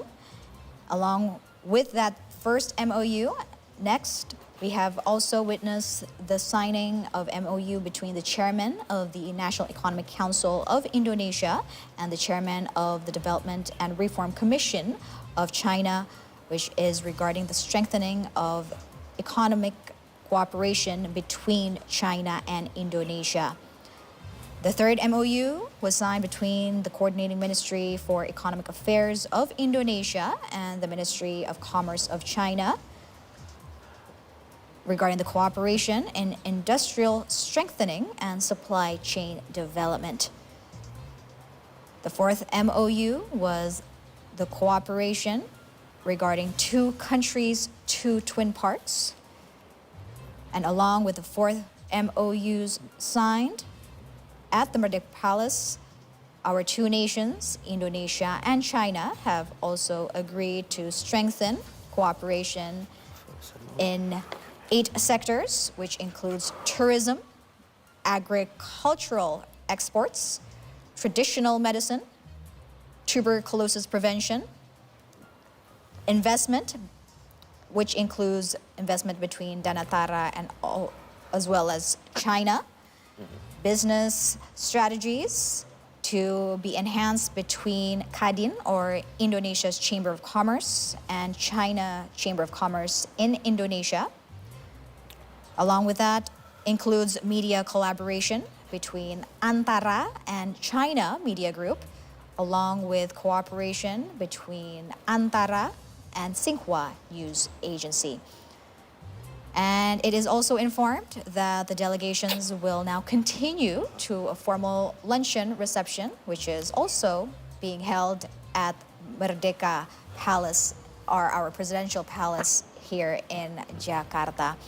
And Pak Reza, we have just witnessed a number of MOUs being signed, which of course is hoped to be able to have strengthened and of course to enhance a deeper economic ties and mutual development between our two countries, Indonesia and China. Seeing the MOUs being signed, yes, what are your views and the following cooperation? Hips to be explained here. I'm sure when it comes to MOU with China, it is based on research. Yes. So this is something we need to explain to the Indonesian public and the global public.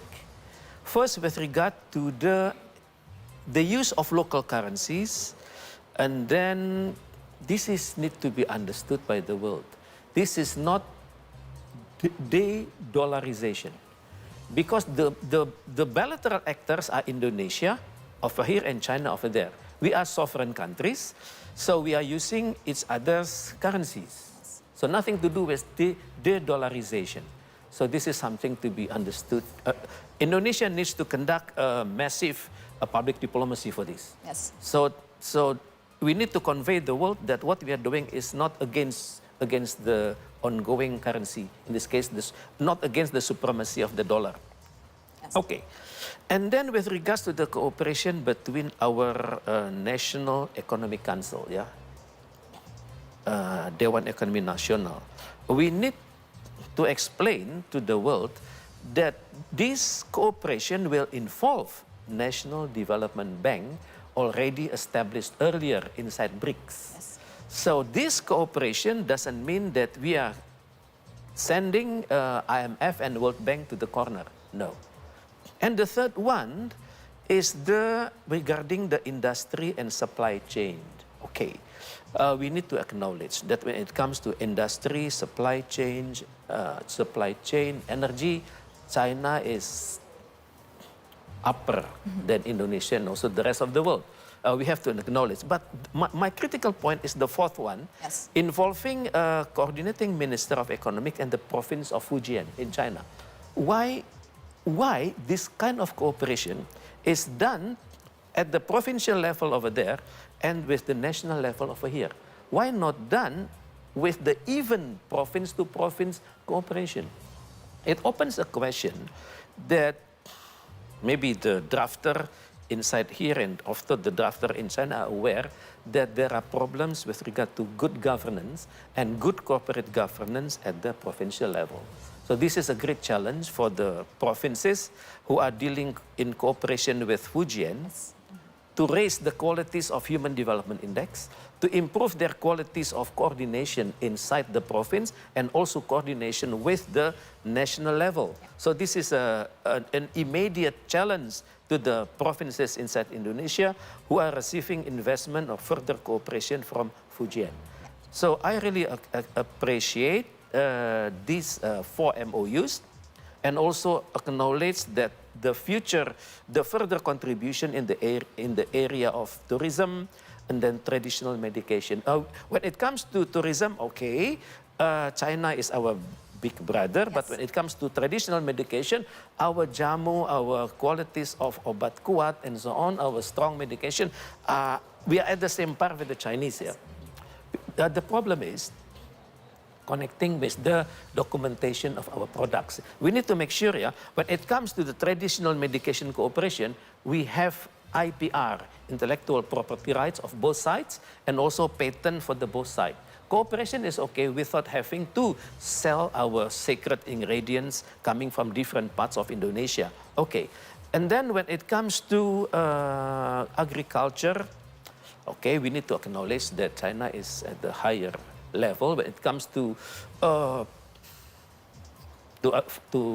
agriculture, the use of advanced technology, or the use of drone in maintaining what we call the harvesting, and also with regards to preventing of tuberculosis, we need to be aware that this is not aimed to challenge the approach done by the Western countries to conduct tuberculosis projects inside Indonesia, and to conduct research and development projects with regards to tuberculosis in Indonesia. And with regards to the media cooperation, we have to be aware. The Chinese CCTV in the past goes from 1 till 12. Yes. It is globally broadcasted using global languages. And then this is the best way of China to prepare to become a global power through the media. I think this is something we need to learn. In this case, we are not only learning from China on the use of advanced technology, but for the future, I think we need to have our own satellite to support this media cooperation.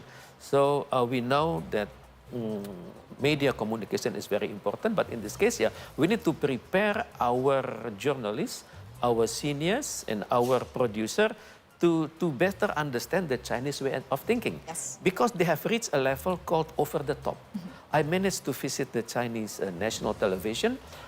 With me, we had friends from Indonesian media, and all of us were surprised and also amazed seeing the level and also the working qualities of the Chinese media. They could simultaneously work in different kind of languages with such advanced fluency.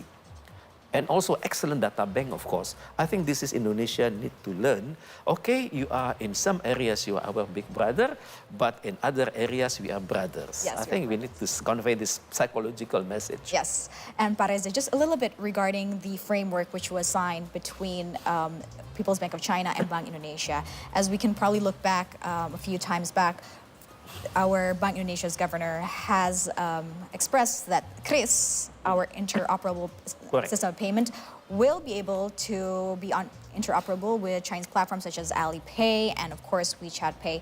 How does this agreement reflect the growing influence or soft power in the region, especially with the MOU, which has just been signed? Yes, this is surprising, that KRIS can be used outside Indonesia, and for some countries this is a disadvantage because they are losing the selling rate and the buying rate, And then what we need to do is to be transparent. To be transparent with our partner countries, because when we deal with KRIS, it will involve transparency in the use of the financial management. And then also, when there is a problem of taxation, we need to make sure in advance that the use of KRIS doesn't mean questioning the local sovereignty. No.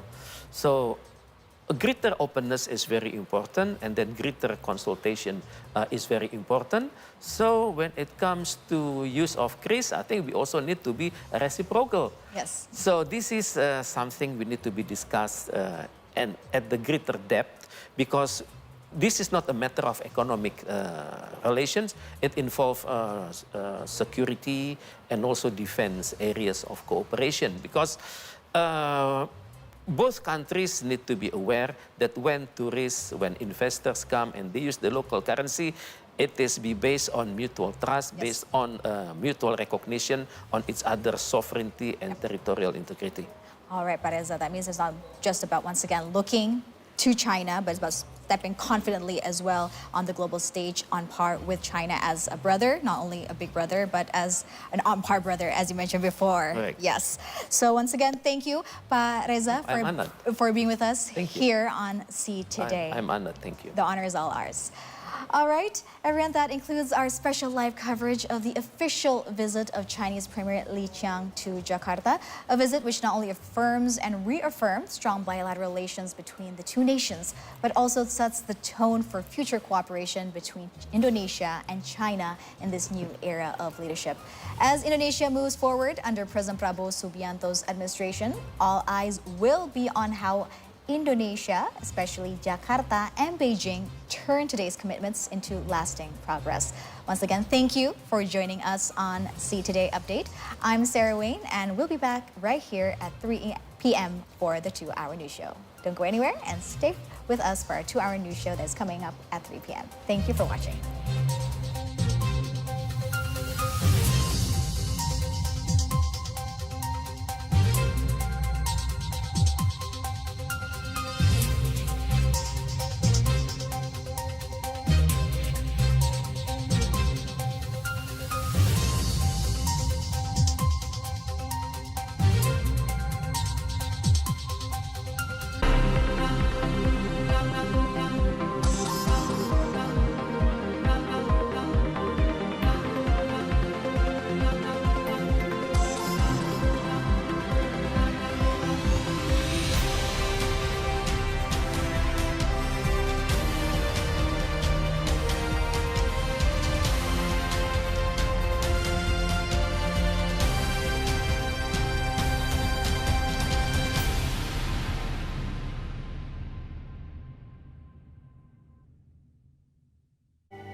Tahun 2002 itu aloe vera nggak diminatin orang karena pas di kebun ada, jadi saya coba-coba bikin jelly lidah buaya.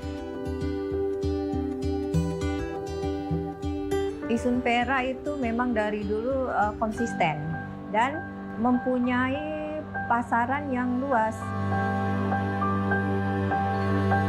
Kalau di kita sini kita berusaha untuk tetap di kebun kita tetap ada untuk kita, lebih bisa membantu masyarakat sekitar. Kan kita tahu kota Pontianak dilalui oleh garis khatulistiwa. Jadi memang mendukung untuk pertumbuhan optimal aloe vera. Orang udah tahu lidah buaya ya Pontianak. Jadi kita berusaha untuk bisa narik tamu ke sini.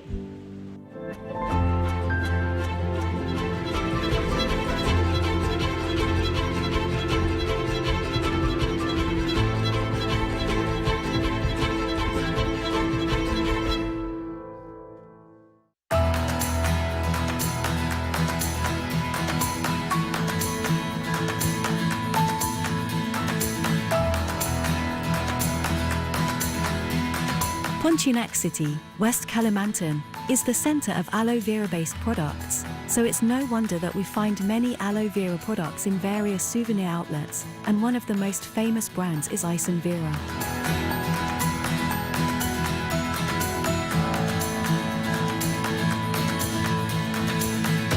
Nama saya Sunani, saya bergerak di bidang usaha UKM, pengolahan lidah buaya, berbagai makanan dan minuman. Awal mula kenapa saya pilih aloe vera, karena aloe vera waktu tahun 2002 itu nggak diminatin orang, karena orang taunya kan hanya olahan di pabrik aja kan. Saya UKM belum banyak, dan orang tahu pun hanya minuman aja. Jadi karena pas di kebun ada dan penjualan susah, jadi saya coba-coba.